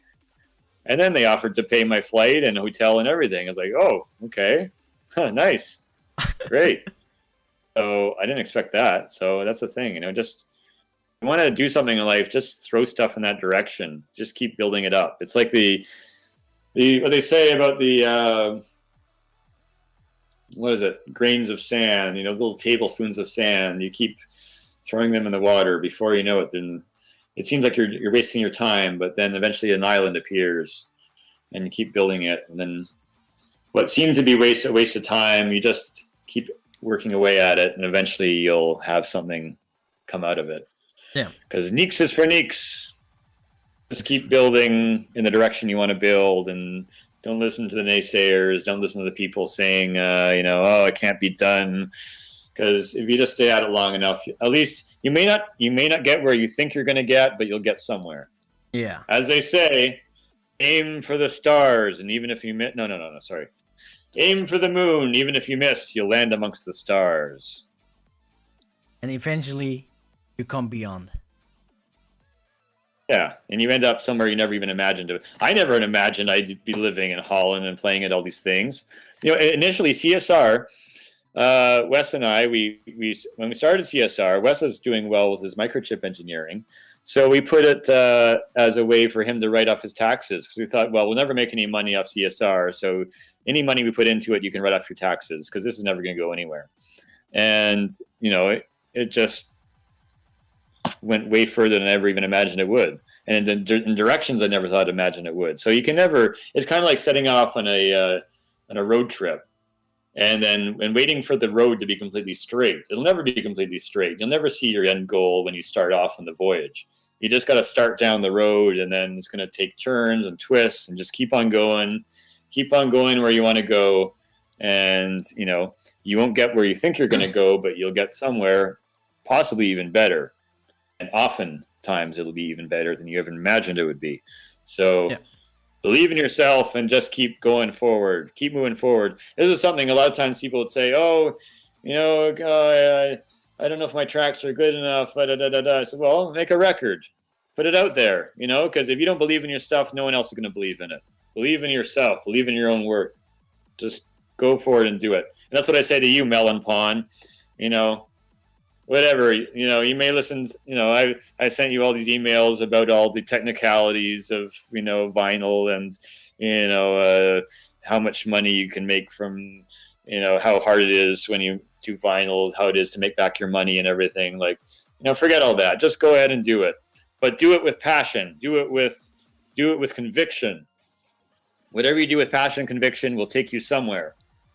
May not be where you think you're going to go, but it'll bring you somewhere. So passion and conviction, dead ahead, go for it. Don't listen to the naysayers. Don't listen to the bureaucrats, the bean counters who try and hold you back with oh, it's not going to work because of this or because of this, because they don't know where you're going. They just, they're stuck in their own head. So ignore that. Full steam ahead. Throw everything at it. Oh, Def Minion has a question. How do you get an actual record out there? Would love to publish the tracks I have so far. Sorry, how do you get what? You cut out for a sec. How do you get what? How do you get an actual record out there? You find a place that makes records and you pay them money and they print the record. And then you find somewhere to sell it. That's an easy answer. Yeah. So okay. But, you know, like if you want to go deeper into it, like okay, like you know, I'm not being a naysayer, but there's other stuff you can do instead of vinyl. Like this is always my advice to somebody starting out. Do an event and make yourself a headliner. I know it's hard to do now with everything locked down and everything. Oh, but you know what you're doing is great. Okay, this is actually one of the sayings that stuck around in my head since for the day one that you said this. If you want to go somewhere, make an event and make yourself a headliner. This is something that stood in my head for so long, and even with all those online events. Oh yeah.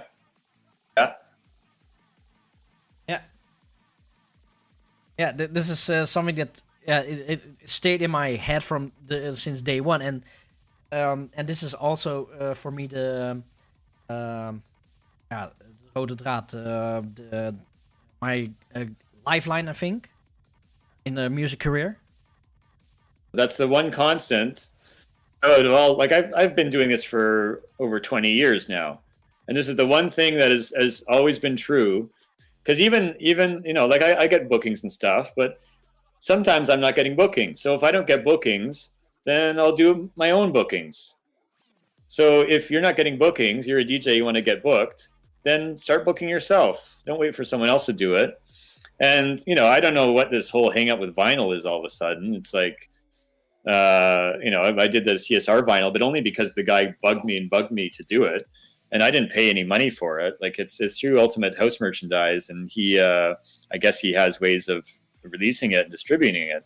But honestly, if I was starting out now, I wouldn't do vinyl, because the thing is, I don't mean to be negative, but this is the logic side of things too, aside from the motivational side. Like any kind of physical medium, you're going to end up with a lot of that stuff sitting in your bedroom. You're going to have piles and piles of CDs or vinyl or what have you, whatever you're producing. Like if you want to produce something, produce a T-shirt then. At least everyone can wear a T-shirt. And the worst thing you can do is just give it away to people. At least you'll have them out. You know, everyone can wear a T-shirt. Give it to your friends and family, whatever, if you're not selling it. You know, vinyl is a very unique thing that only people with a turntable can play. So vinyl is something you kind of do later on once you've already released tracks and MP3 and CD and whatever else. Yeah. And then you've built up an audience that really, really wants vinyl, and they're really demanding it. Then you can do vinyl. Okay, you know, it's your money. You can do whatever you want. You know, if you want to do vinyl, that's fine. But I'm just saying, if I was starting again now, I'd focus on the things, think of the things that bring people together. Basically, you got to ask yourself, why am I doing this? Why do you want to produce a vinyl? What is it? Are you so dedicated to the technology of vinyl? Are you trying to bring back a lost technology? Or is it that you want to reach out and meet people and build a community that you can interact with for now and in the future? Okay, but on the other hand, you can also see it's a piece of artwork, a piece of the past. It's a relic that everybody wants to have. You can also see and that's why it's a picture disc.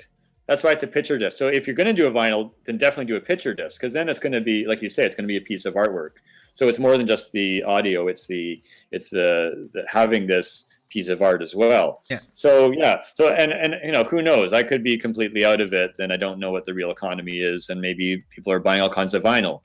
But I just know it's kind of a pyramid. It's like the bottom of the pyramid. You got to have events that bring people together. That's the main focus. So focus on that more than anything. You can still do vinyl, still do CDs, whatever else, but make sure you're bringing people together in some way or form. Like you're doing these Twitch things, so this is bringing people together. You can't do live events. You also do live events. You do stuff in real life, but you got to have more than just a piece of media that you're putting out there, because it's going to be so easy for people to ignore it if they don't know who you are already. It's best to start putting all that energy and focus and money and whatever into creating something that brings people together, because ultimately that's the bottom line of what you're doing. You're bringing people together, and the reason they're coming together is based on various things. It's not necessarily the music. It's shared culture, shared interests, shared things like that. Music is part of that, but it's like a pyramid. So vinyl and CDs and they're higher up the pyramid, and then things like T-shirts, posters are things anybody has a wall they can put a poster on. Anybody can wear a T-shirt. Not everyone has a CD player. Not everyone has a vinyl, a record player. So, this is my opinion. I'm not dissuading you from going ahead with your vinyl. Like, by all means, go for it. I'm just trying to tell you how my brain works in terms of thinking of how the most important thing is to create something that brings people together in an easy way that they can all relate to. So like Twitch, this is beautiful right now because everyone's at home and they have no way to communicate with each other. So this brings people together in a way that they can share things and share their common values.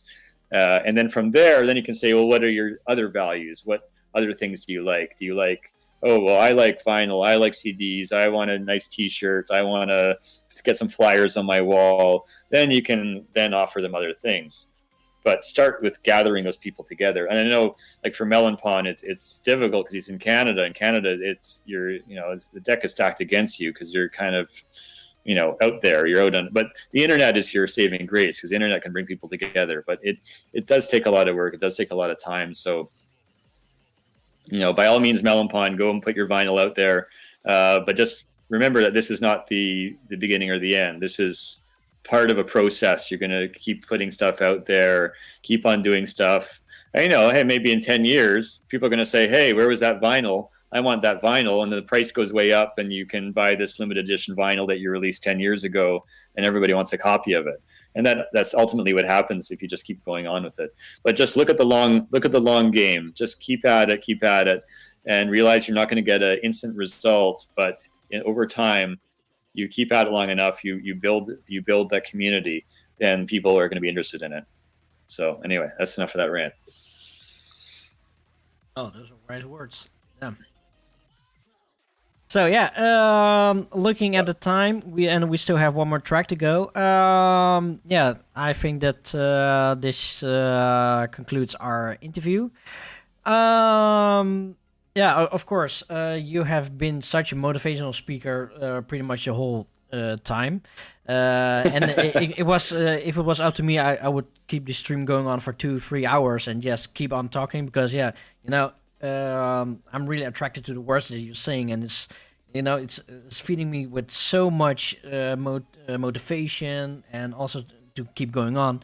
Yeah, and like I already said before, you are one of the people that I really look up to in the past and even now because, everything what you say, it just sticks in my head. It's like you're planting like a little seed in my head, and it will open somewhere in the near future. And and every word that you said, it had a lot of meaning to me. And thank you very much for doing this, and also. Yeah, thank you very much for believing in me 10 years ago. Yeah, and also, you believe in yourself. That's a but back then I didn't even believe in myself. There was like I wouldn't say I was in downfall, but I was like, I'm not worth it. But it's because of the way that you booked me for one time, and then we kept seeing each other at Hardcore Radio and.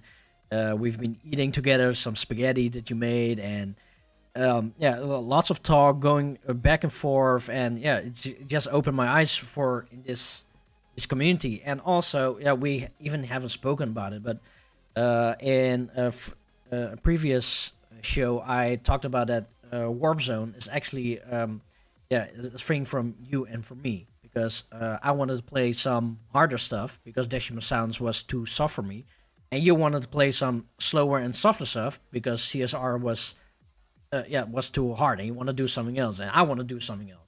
So we started with Warp Zone, and what should be something from us together, it eventually I carried on because you got deported to Canada. Yeah. For 2 whole years, you got banned. Yeah. So, but those 2 years, I wouldn't say that was pretty hard for me, but I did felt like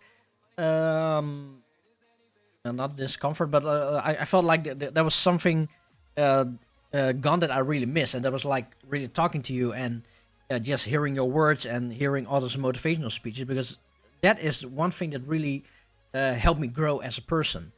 And also your words helped me become a better DJ. And also thanks to Kim, as she was kicking my ass, the J-Core Live thing. It took me so long.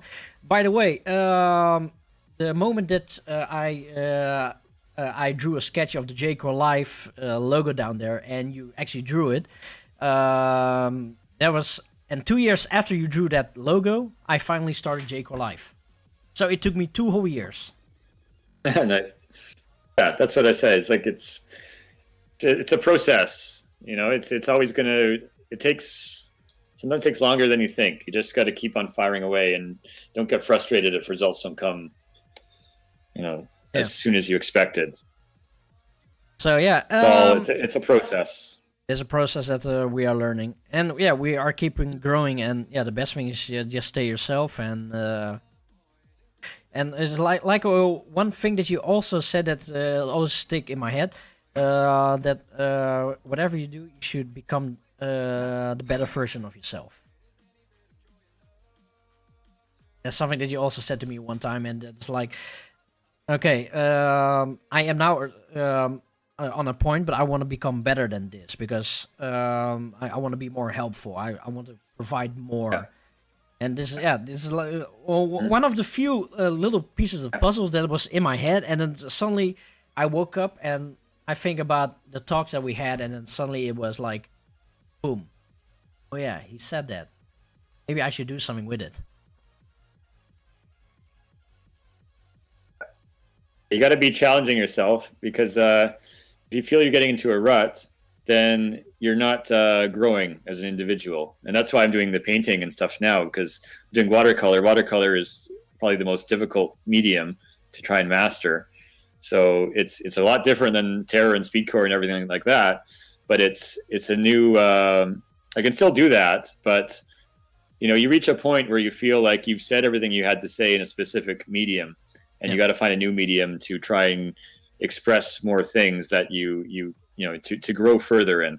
You've grown so big, the shoes are too small for you, so you have to find some new shoes to grow into. Yeah.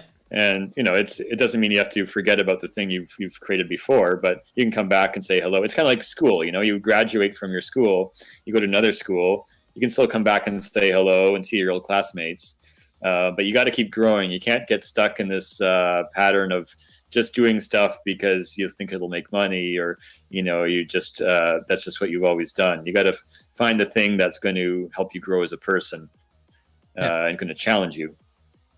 So as long as you're challenged, you're going to be growing. Some wise words. So Plague, do you have? Of course, you have been telling some motivational speeches pretty much the whole time, but do you have a motivational goodbye speech for us? Oh, I don't know. Just keep doing what you're doing. Tune in to the CSR special event on February 9th. It's really cool what you've done here. This is my first introduction to all this Twitch and whatever. So you've come a long way, and congratulations. It's example of somebody who has been consistent and kept on working at it and building and growing, and you've created something really nice here. And I know the journey's not over. It's just their step in the road, but you're really doing well here, and I hope your show continues like this, and keep on going. Thank you. And also to the audience, you have something else to say? Just as a goodbye.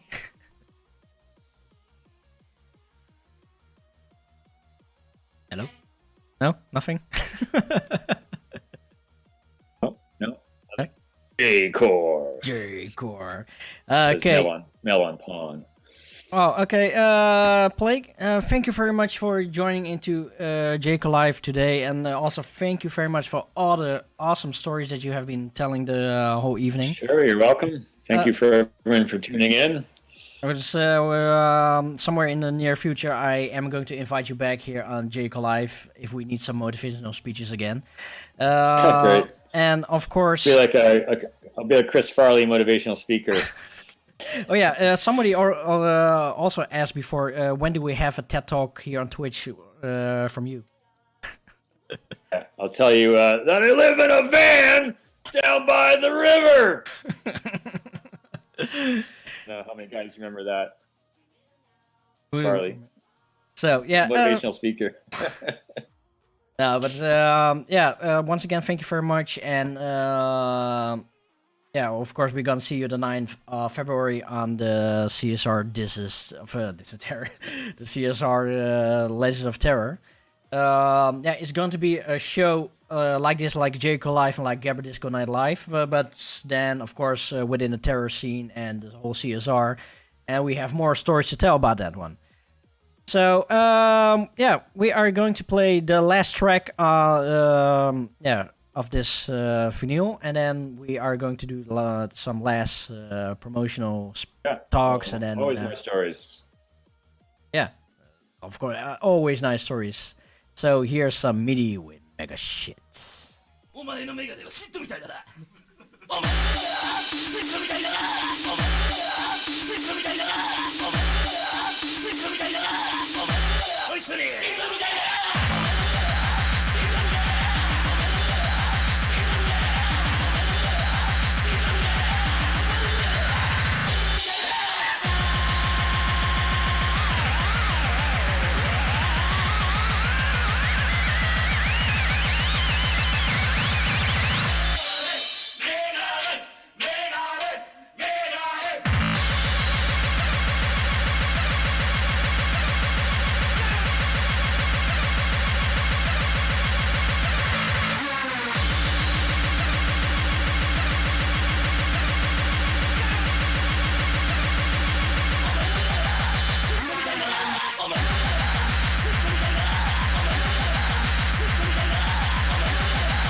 And we're back here at J-Core Live.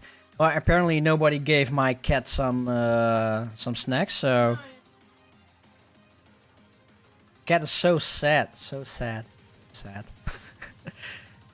So, oh yeah, DJ Candy Core is giving treats, and you know what? I am going to give treats as well. So the fat cat is a sad pussy. So the cat will get fed double. It's right, let's yeah, some page. Now she's giving paws.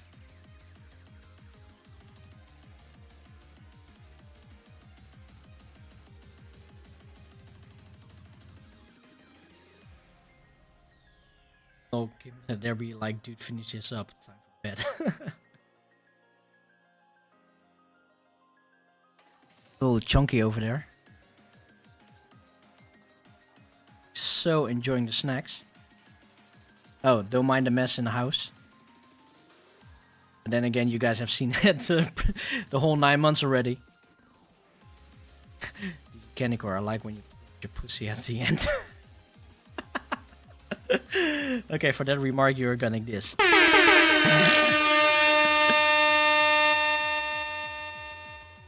What's the cat's name? The cat is called Ayimi. And you write it down, Ayimi. That's her name. And she's pretty much the biggest star of the show. Such a cutie.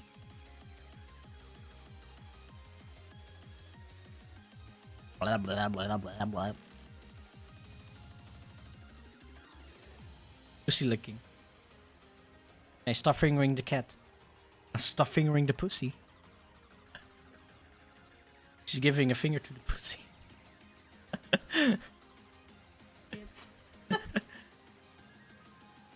Grab her by the pussy.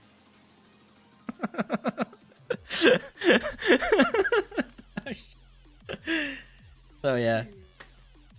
Okay, this is not a family friendly show anymore today. So yeah, yeah, some promotional stuff for Candy Core that haven't seen it yet. We are starting from the 9th of February, the Tuesday 9th of February, every second Tuesday of the month. We are doing a CSR. We are doing a CSR Legends of Terror show.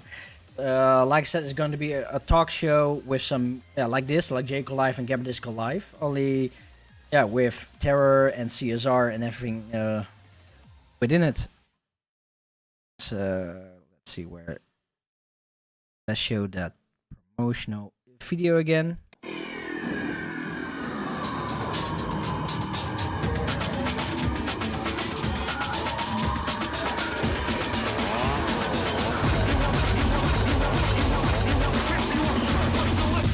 Now shut the fuck up.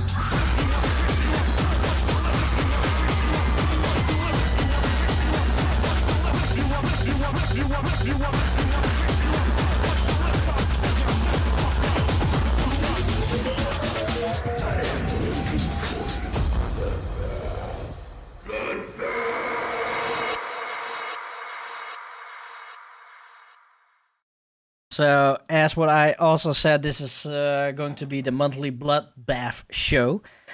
And DJ Candy Core, it is pretty much the first Terrorcore podcast. Yeah, pretty much. Of course, you do have some interviews, but not really a show dedicated on the old school terror and the terror scene from nowadays. So, yeah, I'm teaming up with CSR, and okay, then again, I've been part of CSR since 2010, always on the back line. And also, on the last few years, I've been a regular on the CSR parties. Huge supporter, and yeah, it's going to be an awesome show. We are having a lot of artists planned. The show is probably going to last around 2 hours. It will be live here on Twitch, twitch.tv/NeoDazXerox, and eventually it will also be uploaded on YouTube. And YouTube, you can find it on DJ Plague TV. That's the official CSR channel. And yeah, this is pretty much it. Deaf Minion from 7 to 8 is the UK time. So I don't know if you are in the UK time or that you are in Central European time. Canadian Speedcore Resistance live from the Netherlands. Yeah, there was a time that the Canadian Speedcore Resistance was was in the Netherlands. So yeah, oh yeah, and also another video to show, and which is also really important.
So yeah, the 30th of January, starting from 1 o'clock UK time, we will have a 10-hour plus event called Jayco Live Full Throttle, with several artists over there.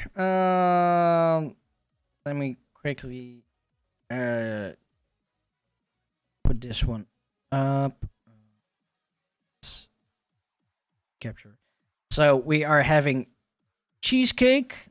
We are having Ko Akira, we have Daniel 7, Howling Neko, MC Nubbadub, Power to All, Redacted, Red Ogre, Rough Screams, Brown Wave Crusher, Savage States, and Superior Jimmy.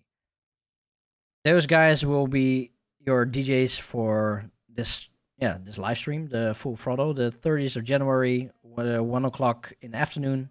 UK time, here at twitch.tv/neo-xerox. And Deaf Minion, the show, the Legend of Terror show starts at 8 o'clock Dutch time until 10. So that's about the same starting time as Jaycore Live. Yeah, what else to mention? Oh yeah, for next week on Jaycore Live, we are doing something else different. I've been wanting to do this already such a long time, but never really found a time and place for it. But next week we are going to do a show that is more dedicated to the history of my musical journey within the hardcore scene. So we are definitely going to do a lot of 90s music, and we are also going to talk about the start of the hardcore scene here in the Netherlands. We are also going to talk about the happy hardcore, the switch in 2000 and onwards to now. So it's we are going to do a regular show, no Jayco Live, but we are going to listen to a lot of music. So that is also a show what we are going to do. Is it next week? No, and in 2 weeks from now we are having the next Gabber Disco Night Live show. And I also need to show This promotion. Let's see. So mark your calendars because the 26th of January, we also have the next Gabber Disco Night Live, the official Gabber Disco show, and this time we have we are joined by the Speed Freak, Stormtrooper, Crisis, and Acid Video.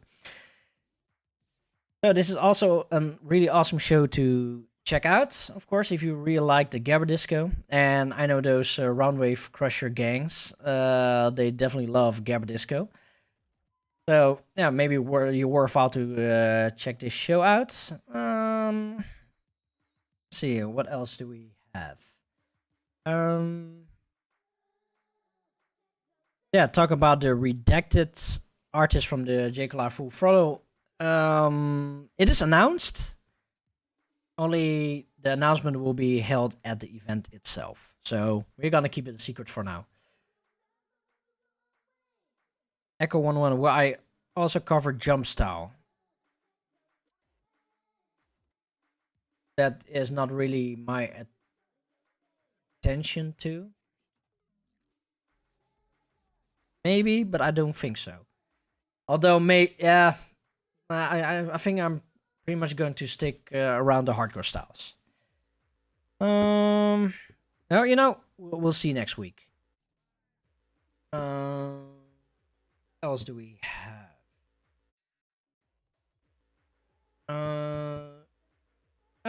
If you haven't done so yet, don't forget to like and follow and subscribe to the Facebook channels that we have. Facebook, YouTube, Twitter. No, wait. Let's start with J. Cole Live. You can find J. Cole Live on Facebook and on YouTube. Just search for J. Cole Live with an F. And also, I have if you can follow me at the New Xerox accounts on Facebook, YouTube, Twitter, Instagram.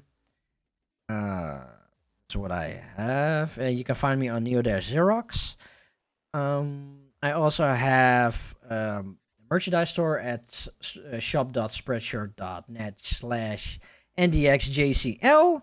If you want to have some cool merchandise. I also have a Discord. You can find it on discord.io/jcorelive or /NeoDeXerox or /GabberDisco or /CSR Terror or /Warps on Live. All of these channels will link you to the Discord server. And what else do I miss? I also have a Patreon account if you want to support me even more at patreon.com/NeoDeXerox. And I think this is about it for today. Something else? No. Yeah, this is about it. I am not going to do a motivational speech today. Oh, Kennycore, are you playing any other streams outside here? No, at this moment, not really. At least I haven't been booked for other events yet, so we'll see what happens. Oh yeah, there's one event that I am going to play, of course, at my own event. That is on the 6th of March. I am doing eventually, it's now a 12+ hour live stream. I'm doing my birthday bash, and so far I have 16 artists that already confirmed. Check this out. Was it 12 artists? Yeah, I still need to work on the promotional stuff, but that will come after the J. Cole Live Fest, the Full Throttle one. Yeah, there are 16 artists for this event, so keep checking out J. Cole Live, and you'll see eventually. Also important note. Once again, congratulations to Brainshit for winning the competition.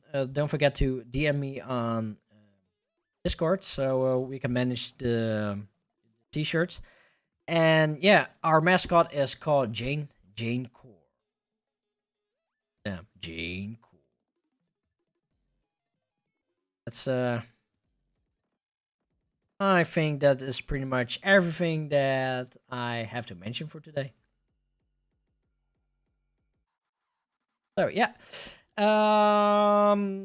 before we're gonna close this one off, I want to express my gratitude to Comprex for gifting 10 subs to multiple people here on this channel, and also thank you guys, everybody, for all the support for the last months, and of course you being here. It gives me a lot of joy, and the motivation that I can give out cool shows and just do the things that I really love. So yeah, to everybody, thank you very much for being here, and thank you very much for the support. And I think it's time for me to stop, as the wife is already Go to bed, you're sleepy. and the wife is already telling me to go to bed. So let's do a quick shout out to Hans Pansy, Crobat FNG, Melonpon, Nonajutsu, Harley Diver, Brainshit, Dugbuster, DJ Candycore, Cake of All Time, Echo11, Death Minion 909. Let's see. Who else? Who else? Super Euro Jimmy, Brainshit, Nonajutsu. Those were the only ones here in the chats, I think, or are we still missing somebody? Jesco, of course. Max VS. And nobody else? That's it? Nope. I think my alarm is going off at 6 in the morning. Maybe I should wake you up as well. Just, I do have a work meeting tomorrow. Yeah, I know. You know what? I'm just gonna wake you up at 6 a.m. in the morning. No, please not. Yes, I do. No, please not. Say if I should wake him up. No, say no. I've got one. I got melon already. No, do not wake me up at 6. Everybody say no. No. No. Wake you up before I go. No. Candy Corn Brazier say no. Listen to your wife. There you go. Yeah, listen to my wife that I should stop right now. No, I'll just wake you up at 6 a.m. No, you're not waking me up at 6 a.m. If I'm not doing it, then Ayimi will do it. I will guarantee you. Yeah, that is true. So everybody, stay safe, stay clean, and most of all, stay J-Core. Thank you very much, guys, and hopefully see you next week again here at J-Core Live, with no J-Core, but with some happy hardcore.